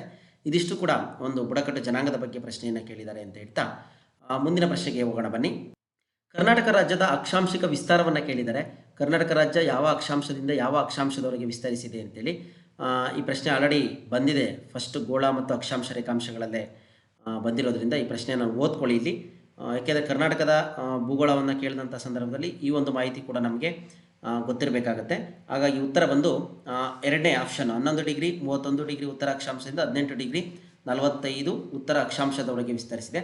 ತೊನ್ಸೆಪಾರ್ ಎಂಬುದು ಏನು ಅಂತೇಳಿ ಕೇಳಿದರೆ ಅದೊಂದು ದ್ವೀಪನ, ಪ್ರಸ್ಥಭೂಮಿನ, ಪರ್ಯಾಯ ದ್ವೀಪನ, ಮುಖಜ ಭೂಮಿನ ಅಂತೇಳಿ ಅದೊಂದು ದ್ವೀಪವಾಗಿದೆ. ಇದು ಉಡುಪಿ ಜಿಲ್ಲೆಯ ಕಡಲ ತೀರದಲ್ಲಿ ಕಂಡುಬರ್ತಕ್ಕಂಥದ್ದು ತೊನ್ಸೆಪಾರ್ ಅಂತಕ್ಕಂಥದ್ದು, ಅರಬ್ಬಿ ಸಮುದ್ರದಲ್ಲಿ. ಸೆಂಟ್ ಮೇರಿಸ್ ದ್ವೀಪಗಳನ್ನು ತೆಂಗಿನ ಮರಗಳ ದ್ವೀಪ ಅಂತ ಕೂಡ ಕರೀತಾರೆ. ಅದನ್ನೇ ತೊನ್ಸೆಪಾರ್ ದ್ವೀಪ ಅಂತ ಕೂಡ ಕರೀತಾರೆ. ಸೆಂಟ್ ಮೇರಿಸ್ ಐಲ್ಯಾಂಡ್ ಇದೆಯಲ್ಲ, ಅದು ತೆಂಗಿನ ಮರಗಳ ದ್ವೀಪ. ಅದಕ್ಕೆ ಮತ್ತೊಂದು ಹೆಸರು ತೊನ್ಸೆಪಾರ್ ಅಂತ ಹೇಳಿ. ಹಾಗಾಗಿ ನೆನ್ಪಿಟ್ಕೊಳ್ಳಿ, ತೊನ್ಸೆಪಾರ್ ಅಂತಕ್ಕಂಥದ್ದು ಒಂದು ದ್ವೀಪ ಆಗಿದೆ. ನೆಕ್ಸ್ಟ್ ಇದಾದಮೇಲೆ ಕರ್ನಾಟಕದಲ್ಲಿ ಹಾದು ಹೋಗುವ ಅತಿ ಉದ್ದದ ರಾಷ್ಟ್ರೀಯ ಹೆದ್ದಾರಿ 13 ಈ ಸ್ಥಳಗಳ ಮೂಲಕ ಹಾದು ಹೋಗುತ್ತದೆ ಅಂತೇಳಿ 2017ರಲ್ಲಿ ಕೇಳಿದ್ದಾರೆ. ಎಲ್ಲೆಲ್ಲಿ ಅಂದರೆ ಕೊಪ್ಪ, ಶಿವಮೊಗ್ಗ, ಚಿತ್ರದುರ್ಗ, ಹೊಸಪೇಟೆ, ವಿಜಯಪುರ. ಇಲ್ಲಿ ಆಪ್ಷನ್ ಕೊಟ್ಟಿಲ್ಲ, ಡೈರೆಕ್ಟ್ ಅವ್ರು ಏನು ಕೊಟ್ಟಿದ್ರು ಅದರಲ್ಲಿ ಆನ್ಸರನ್ನು ಕೊಟ್ಟಿದ್ದೀವಿ ಸ್ನೇಹಿತರೆ, ನೋಡ್ಕೊಳ್ಳಿ. ಅತಿ ಹೆಚ್ಚು ಉದ್ದದ ರಾಜ್ಯ ಹೆದ್ದಾರಿಗಳನ್ನು ಹೊಂದಿರುವ ಕರ್ನಾಟಕದ ಜಿಲ್ಲೆಯನ್ನು ಹೆಸರಿಸಿ ರಾಜ್ಯ ಹೆದ್ದಾರಿ ಅಂತೇಳಿ ಪ್ರಶ್ನೆ ಕೇಳಿದ್ದಾರೆ 2020ರಲ್ಲಿ. ಅದು ತುಮಕೂರು, ಬೆಳಗಾವಿನ, ರಾಯಚೂರು, ಶಿವಮೊಗ್ಗ, ಬೆಳಗಾವಿಯಲ್ಲಿ ಹಾದು ಹೋಗ್ತಕ್ಕಂಥದ್ದು. ಅದೇ ರೀತಿ ಉತ್ತರ ಪ್ರದೇಶ ಅತಿ ಹೆಚ್ಚು ರಾಜ್ಯ ಹೆದ್ದಾರಿಗಳನ್ನು ಹೊಂದಿರತಕ್ಕಂಥ ರಾಜ್ಯ ಆಗಿದೆ. ಇದರಲ್ಲಿ ರಾಜ್ಯ ಹೆದ್ದಾರಿಗಳನ್ನು ಸೂಚಿಸೋದಕ್ಕೆ ಕಿಲೋಮೀಟರ್ಗಳನ್ನ ಮೈಲಿಗಲ್ಲುಗಳಿಗೆ ಬಿಳಿ ಮತ್ತು ಹಸಿರು ಬಣ್ಣವನ್ನು ಬಳದಿರ್ತಾರೆ. ಇದ್ರ ಮೇಲೂ ಕೂಡ ಒಂದು ಸಲ ಪ್ರಶ್ನೆಯನ್ನು ಕೇಳಿದ್ದಾರೆ. ರಾಜ್ಯ ಹೆದ್ದಾರಿಗಳಿಗೆ ಯಾವ ಬಣ್ಣ, ರಾಷ್ಟ್ರೀಯ ಹೆದ್ದಾರಿಗಳಿಗೆ ಯಾವ ಬಣ್ಣ, ಜಿಲ್ಲಾ ರಸ್ತೆಗಳಿಗೆ ಯಾವ ಬಣ್ಣ ಅಂತೇಳಿ ನೆನ್ಪಿಟ್ಕೊಳ್ಳಿ. ನೆಕ್ಸ್ಟು ಇದಾದಮೇಲೆ ಮುಂದಿನ ಪ್ರಶ್ನೆ ಬಂದು ಸ್ವಲ್ಪ ಹೆಂಗಾಗಿದೆ. ನೆಕ್ಸ್ಟು ಹೊಂದಿಸಿ ಬರೀರಿ ಕೇಳಿದರೆ ಪಟ್ಟಿ 1 ಮತ್ತು ಪಟ್ಟಿ 2ಕ್ಕೆ ಸಂಬಂಧಪಟ್ಟ ಹಾಗೆ ನೋಡೋಣ. ಇಲ್ಲಿ ಘಟ್ಟಗಳ ಬಗ್ಗೆ ಕೇಳ್ತಾ ಹೋಗಿದ್ದಾರೆ. ಆಗುಂಬೆ ಘಟ್ಟ ಯಾವ ಯಾವ ಜಿಲ್ಲೆಗಳನ್ನು ಸಂಪರ್ಕಿಸುತ್ತೆ ಅಂತೇಳಿ. ಆಗುಂಬೆ ಘಟ್ಟ ಬಂದು ಶಿವಮೊಗ್ಗ ಮತ್ತು ಉಡುಪಿ, ಚಾರ್ಮುಡಿ ಘಟ್ಟ ಬಂದು ಮಂಗಳೂರು ಮತ್ತು ಚಿಕ್ಕಮಗಳೂರು, ಹುಲಿಕಲ್ ಘಟ್ಟ ಬಂದು ಶಿವಮೊಗ್ಗ ಮತ್ತು ಕುಂದಾಪುರ, ಶಿರಾಡಿ ಘಟ್ಟ ಬಂದು ಸಕಲೇಶ್ಪುರ ಮತ್ತು ಮಂಗಳೂರು. ಇಲ್ಲಿ ಸರಿ ಉತ್ತರವನ್ನೇ ನೀಡಿದ್ದೀವಿ. ಈ ಘಟ್ಟ ಪ್ರದೇಶಗಳನ್ನ ನೆನಪಿಟ್ಕೊಳ್ಳಿ. ನೆಕ್ಸ್ಟ್ ಕೊಲ್ಲೂರು ಘಾಟ್ ಅಂತಕ್ಕಂಥದ್ದು ಬರುತ್ತದೆ, ಅದು ಶಿರೂರು ಮತ್ತು ಬೈಂದೂರು ನಡುವೆ ಬರುತ್ತೆ. ಇನ್ನು ಪಾಲ್ಘಾಟ್ ಅಂತ ಬರುತ್ತೆ, ಕೇರಳ ತ್ರಿವೇಂದ್ರಂನಿಂದ ಹಿಡಿದು ತಮಿಳುನಾಡಿನ ಚೆನ್ನೈವರೆಗೆ, ಅಂದರೆ ಪೂರ್ವಘಟ್ಟ ಮತ್ತು ಪಶ್ಚಿಮ ಘಟ್ಟಗಳನ್ನು ಇದೇನು ಮಾಡುತ್ತೆ, ಸಂಪರ್ಕಿಸುತ್ತೆ. ಪಾಲ್ಘಾಟ್ ಅಂತಕ್ಕಂಥದ್ದು ನೆನಪಿಟ್ಕೊಳ್ಳಿ. ನೆಕ್ಸ್ಟ್ ತಾಲ್ ಘಾಟ್ ಅಂತಕ್ಕಂಥದ್ದು ಮುಂಬೈ ಟು ನಾಸಿಕ್ಕಲ್ಲಿ ಕಂಡು ಬರುತ್ತೆ. ಇನ್ನು ಬೋರ್ಘಾಟ್ ಅಂತಕ್ಕಂಥದ್ದು ಮುಂಬೈ ಟು ಪುಣೆಯಲ್ಲಿ ಕಂಡು ಬರ್ತಕ್ಕಂಥದ್ದು ಸ್ನೇಹಿತರೆ. ನೆಕ್ಸ್ಟ್ ಇದಾದಮೇಲೆ ಕೆಳಗಿನ ಹೇಳಿಕೆಗಳನ್ನು ಓದಿ ಸರಿಯಾದ ಉತ್ತರವನ್ನು ಆಯ್ಕೆ ಮಾಡಿ ಅಂತ ಹೇಳಿ ಕೇಳಿದರೆ, ಕರ್ನಾಟಕದ ಕರಾವಳಿ ತೀರದ ಉದ್ದ 320 ಕಿಲೋಮೀಟರ್. ಭಾಷಾವಾರು ಪ್ರಾಂತ್ಯಗಳ ವಿಂಗಡಣೆ ಫಲವಾಗಿ ಕರ್ನಾಟಕ ರಾಜ್ಯಕ್ಕೆ ಸಮುದ್ರ ತೀರ ಮತ್ತು ಕರಾವಳಿ ಮೈದಾನಗಳ ಲಭ್ಯವಾಯಿತು. ಈ ಹೇಳಿಕೆ ತಪ್ಪಾಗಿದೆ. ಮುಳ್ಳಯ್ಯನಗಿರಿ ಕರ್ನಾಟಕದಲ್ಲಿ ಅತ್ಯಂತ ಎತ್ತರವಾದ ಶಿಖರ, ಕರೆಕ್ಟ್ ಆನ್ಸರು. ಮಕ್ಕಳ ಸಹಾಯವಾಣಿ ಸಂಖ್ಯೆ 1092, ತಪ್ಪಾಗಿದೆ, 1098 ಆಗಬೇಕಿತ್ತು. ನೆಕ್ಸ್ಟು ಇಲ್ಲಿ ಉತ್ತರ ಯಾವುದು ABCD ಕೇಳಿದರೆ ಉತ್ತರ ಬಂದು ಒಂದನೇದು ಎ ಮತ್ತು ಸಿ ಸರಿಯಾಗಿದ್ದಾವೆ. ಅಂದರೆ ಎ ಕರ್ನಾಟಕದ ಕರಾವಳಿ 320 ಕಿಲೋಮೀಟರ್, ಮುಳ್ಳಯ್ಯನಗಿರಿ ಕರ್ನಾಟಕದ ಅತ್ಯಂತ ಎತ್ತರವಾದ ಶಿಖರ ಸರಿಯಾದಂಥ ಉತ್ತರ ಆಗಿದೆ ಸ್ನೇಹಿತರೆ. ನೆಕ್ಸ್ಟು ತಪ್ಪಾದ ಜೋಡಿಯನ್ನು ಆರಿಸಿ ಅಂತ ಹೇಳಿ ಕೇಳಿದರೆ ಎಲ್ಲೆಲ್ಲಿ ಯಾವ ಅಣೆಕಟ್ಟು ಬರ್ತವೆ ಅಂತೇಳಿ. ತುಂಗಭದ್ರಾ ಅಣೆಕಟ್ಟೆ ವಿಜಯಪುರ, ಆರಂಗಿ ಅಣೆಕಟ್ಟು ಕೊಡಗು, ಕೃಷ್ಣರಾಜಸಾಗರ ಮೈಸೂರು ತಪ್ಪಾಗಿದೆ. ಕಾರಂಜ ಅಣೆಕಟ್ಟು ಬೀದರ್, ಕೃಷ್ಣರಾಜಸಾಗರ ಅಣೆಕಟ್ಟು ಮೈಸೂರು ತಪ್ಪಾಗಿದೆ. ನೆಕ್ಸ್ಟು ಇದಾದಮೇಲೆ ಕೆಳಗಿನ ಹೇಳಿಕೆಗಳನ್ನು ಓದಿ ಸರಿಯಾದ ಆಯ್ಕೆಯನ್ನು ಆರಿಸಿ ಅಂತ ಹೇಳಿ ಕೇಳಿದ್ದಾರೆ. ಅಂದರೆ ಯಾವ್ಯಾವ ಜಿಲ್ಲೆಗಳಲ್ಲಿದ್ದಾವೆ ಅಂತೇಳಿ. ಆಲ್ರೆಡಿ ಸ್ಥಳಗಳ ಮೇಲೆ ಪ್ರಶ್ನೆ ಅಂತ ಹೇಳಿದ್ವಲ್ಲ ಸ್ಟಾರ್ಟಿಂಗ್ ಬ್ಲೂ ಪ್ರಿಂಟಲ್ಲಿ, ಅದರಲ್ಲಿ ಬಾದಾಮಿ, ಐಹೊಳೆ, ಪಟ್ಟದಕಲ್ಲು ಇವು ಬಾಗಲಕೋಟೆ ಜಿಲ್ಲೆಯಲ್ಲಿದ್ದಾವೆ. ರಾಘರಹೊಳೆ ರಾಷ್ಟ್ರೀಯ ಉದ್ಯಾನವನ, ರಾಜೀವ್ ಗಾಂಧಿ ರಾಷ್ಟ್ರೀಯ ಉದ್ಯಾನವನ ಅಂತ ಹೇಳಿ ಕರೀತಾರೆ. ನೆಕ್ಸ್ಟ್ ಹೊರನಾಡು ಯಾತ್ರಾ ಸ್ಥಳ ಚಿಕ್ಕಮಗಳೂರಲ್ಲಿದೆ. ನೆಕ್ಸ್ಟ್ ಮಂಡಗದ್ದೆ ಪಕ್ಷಿಧಾಮವು ಶಿವಮೊಗ್ಗ ಜಿಲ್ಲೆಯಲ್ಲಿದೆ ಅಂತೇಳಿ. ಇಲ್ಲಿ ಸರಿಯಾದಂಥ ಉತ್ತರ ಒಂದು ABCD ಇಷ್ಟು ಕೂಡ ಏನಾಗಿದ್ದಾವೆ, ಸರಿಯಾದಂಥ ಉತ್ತರಗಳೇ ಆಗಿದ್ದಾವೆ ಸ್ನೇಹಿತರೆ. ನೆಕ್ಸ್ಟು ಇದಾದಮೇಲೆ ದೇವನಹಳ್ಳಿಯಲ್ಲಿ ಹೆಚ್ಚಾಗಿ ಬೆಳೆಯುವ ಚಕೋತ ಹಣ್ಣುಗಳನ್ನು ಸಿಮ್ಲಾದಲ್ಲಿ ದೊರೆಯುವಂತೆ ಮಾಡಿದಾಗ ಸೃಷ್ಟಿಯಾಗುವ ಉಪಯುಕ್ತತೆಯನ್ನು ಹೇಗೆ ಕರೀತಾರೆ ಅಂತೇಳಿ ಕೇಳಿದ್ದಾರೆ. ಇದು ಒಂದು ರೀತಿ ಎಕನಾಮಿಕ್ಸ್ಗೂ ಕೂಡ ಬರ್ಬೋದಾಗಿದೆ. ಇದನ್ನು ಸ್ಥಳ ಉಪಯುಕ್ತತೆ ಅಂತೇಳಿ ಕರೀತಾರೆ. ಇದರಲ್ಲಿ ಮೂಲೋಪ ಉಪಯುಕ್ತತೆ, ಆಕಾರೋಪ ಉಪಯುಕ್ತತೆ, ಸಮಯೋಪ ಉಪಯುಕ್ತತೆ, ಸ್ಥಳ ಉಪಯುಕ್ತತೆ ಅಂತ. ಸ್ಥಳ ಉಪಯುಕ್ತತೆ ಅಂತಕ್ಕಂಥದ್ದು ಸರಿಯಾದಂಥ ಉತ್ತರ ಆಗಿರುತ್ತೆ. ನೆಕ್ಸ್ಟು ಇದಾದಮೇಲೆ ಕೆಳಗಿನವುಗಳಲ್ಲಿ ಮಲೆನಾಡಿನ ಜಿಲ್ಲೆಗಳನ್ನು ಗುರುತಿಸಿ ಅಂತೇಳಿ 2022ರಲ್ಲಿ ಕೇಳಿದ್ದಾರೆ. ಕೊಡಗು, ಶಿವಮೊಗ್ಗ, ಉಡುಪಿ, ಉತ್ತರ ಕನ್ನಡ. ಗೊತ್ತಿದೆ ನಿಮ್ಗೆ ಆನ್ಸರು. ಕೊಡಗು ಮತ್ತು ಶಿವಮೊಗ್ಗ ಮಲೆನಾಡಿನ ಜಿಲ್ಲೆಗಳು, ಉಡುಪಿ ಮತ್ತು ಉತ್ತರ ಕನ್ನಡ ಕರಾವಳಿ ಜಿಲ್ಲೆಗಳಾಗಿದ್ದಾವೆ. ಇಲ್ಲಿ A ಮತ್ತು B ಸರಿಯಾದಂಥ ಉತ್ತರ ಆಗಿದೆ. ನೆಕ್ಸ್ಟ್ ಇದಾದಮೇಲೆ ಕರ್ನಾಟಕದ ಅತ್ಯಂತ ಆಳವಾದ ಚಿನ್ನದ ಗಣಿ ಯಾವುದು ಅಂತ ಹೇಳಿ ಕೇಳಿದ್ದಾರೆ 2020ರಲ್ಲಿ. ಅದರಲ್ಲಿ Champion Reef, Nandidurga, next Urigam, Mysuru ಗಣಿ ಅಂತೇಳಿ ಇವುಗಳಲ್ಲಿ ಒಂದಷ್ಟು ಪ್ರಶ್ನೆ ಕೇಳಿದ್ದಾರೆ. ಸರಿಯಾದಂಥ ಉತ್ತರ ಚಾಂಪಿಯನ್ ರೀಫ್ ಅಂತಕ್ಕಂಥದ್ದು ಆಗಿರುತ್ತೆ ಸ್ನೇಹಿತರೆ. KPTCLನ ವಿಸ್ತೃತ ರೂಪ ಏನು ಅಂತೇಳಿ 2024ರಲ್ಲಿ 4 ಆಪ್ಷನ್ನ ಕೊಟ್ಟಿದ್ದಾರೆ. ಸರಿಯಾದಂಥ ವಿಸ್ತೃತ ರೂಪ ಒಂದು Karnataka power transmission corporation limited ಅಂತಕ್ಕಂಥದ್ದು KPTCL ಅಂದರೆ. ಹಾಗಾಗಿ ಇದನ್ನು ಕೂಡ ನೆನಪಿಟ್ಕೊಳ್ಳಿ ಅಂತ ಹೇಳ್ತಾ, ಇದಾದಮೇಲೆ ಆಲ್ರೆಡಿ ಹೇಳಿದ್ವಿ ಇತಿಹಾಸದಲ್ಲಿ ಒಂದು ಚಾಪ್ಟರ್ನ ಬಿಟ್ಬಿಟ್ಟಿದ್ವಿ, ಕರ್ನಾಟಕ ಏಕೀಕರಣ ಅಂತೇಳಿ. ಅದಕ್ಕೆ ಸಂಬಂಧಪಟ್ಟಾಗಿ ಒಂದು ಪ್ರಶ್ನೆ ಇದೆ, ನೋಡ್ತಾ ಹೋಗೋಣ ಬನ್ನಿ.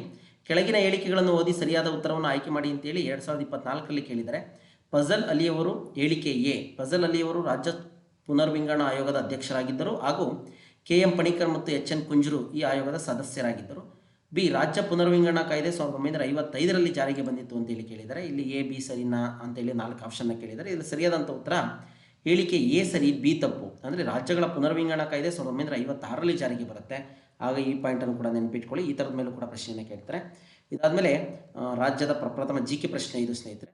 ಕೇಳಿದರೆ ನಂಜುಂಡಪ್ಪ ವರದಿ ಕರ್ನಾಟಕ ಪ್ರಾದೇಶಿಕ ಅಸಮತೋಲನ ನಿವಾರಣೆಗೋಸ್ಕರ, ಸುಚೇತಾ ಕೃಪಾಲನಿ ಮಹಾರಾಷ್ಟ್ರ ರಾಜ್ಯದ ಪ್ರಥಮ ಮಹಿಳಾ ಮುಖ್ಯಮಂತ್ರಿ, ಇಂದಿರಾ ಗಾಂಧಿ ಭಾರತದ ಪ್ರಥಮ ಮಹಿಳಾ ಪ್ರಧಾನಮಂತ್ರಿ, VS ರಮಾದೇವಿ ಕರ್ನಾಟಕದ ಪ್ರಥಮ ಮಹಿಳಾ ರಾಜ್ಯಪಾಲರು. ಇದರಲ್ಲಿ ಸರಿಯಾದ ಹೇಳಿಕೆಗಳನ್ನು ಆರಿಸಿ ಅಂತೇಳಿ ಕೇಳಿದರೆ 1 ಮಾತ್ರ ಸರಿ, 2 ಮಾತ್ರ ಸರಿ ಅಂತೇಳಿ. ಉತ್ತರ ಬಂದು 3 ಹೇಳಿಕೆಗಳು ಮಾತ್ರ ಸರಿಯಾಗಿದ್ದಾವೆ ಅಂತೇಳಿ. ಇದರಲ್ಲಿ ಯಾವ್ಯಾವ ಸರಿಯಾಗಿದ್ದಾವೆ ಅಂತ ನೋಡ್ಕೊಳ್ಳಿ ಅಂತ ಹೇಳ್ತಾ ಸ್ನೇಹಿತರೆ, ಇದುವರೆಗೂ ನೀವು ಇನ್ನೂ ನಮ್ಮ ಚಾನಲ್ನ ಸಬ್ಸ್ಕ್ರೈಬ್ ಮಾಡಿಲ್ಲ ಅಂದರೆ ಸಬ್ಸ್ಕ್ರೈಬ್ ಮಾಡಿ, ಎಲ್ಲ ವಿಡಿಯೋಗಳನ್ನ ನೋಡಿ. ಆಲ್ರೆಡಿ ನಾವು ವಿಡಿಯೋಗಳನ್ನ ಕೊಟ್ಟಿದ್ದೀವಿ. ಒಂದು ಕನ್ನಡ ವ್ಯಾಕರಣಕ್ಕೆ ಸಂಬಂಧಪಟ್ಟಾಗಿ ಒಂದು ವಿಡಿಯೋ, TETಗೆ ಸಂಬಂಧಪಟ್ಟಾಗಿರೋದು, ಕನ್ನಡ ಬೋಧನಾಶಾಸ್ತ್ರ, ಇತಿಹಾಸಕ್ಕೆ ಸಂಬಂಧಪಟ್ಟಾಗಿ ಇದು ಭೂಗೋಳಶಾಸ್ತ್ರದ ವಿಷಯವಾಗಿತ್ತು. ಮುಂದಿನ ನಾಳೆ ಅಥವಾ ನಾಡಿದ್ರಲ್ಲಿ ರಾಜ್ಯಶಾಸ್ತ್ರ ಜೊತೆಗೆ ಅರ್ಥಶಾಸ್ತ್ರ, ವ್ಯವಹಾರ ಅಧ್ಯಯನ ಮತ್ತು ಸಮಾಜಶಾಸ್ತ್ರಗಳ ಬಗ್ಗೆ ವಿಡಿಯೋವನ್ನು ಅಪ್ಲೋಡ್ ಮಾಡ್ತೀವಿ. ನೋಡಿ ಹೀಗೆ ಸಹಕಾರ ಕೊಡಿ ಅಂತ ಹೇಳ್ತಾ ಸ್ನೇಹಿತರೆ, ಎಲ್ಲರೂ ಕೂಡ ಇಂದಿನ ತರಗತಿಗೆ ಧನ್ಯವಾದಗಳು.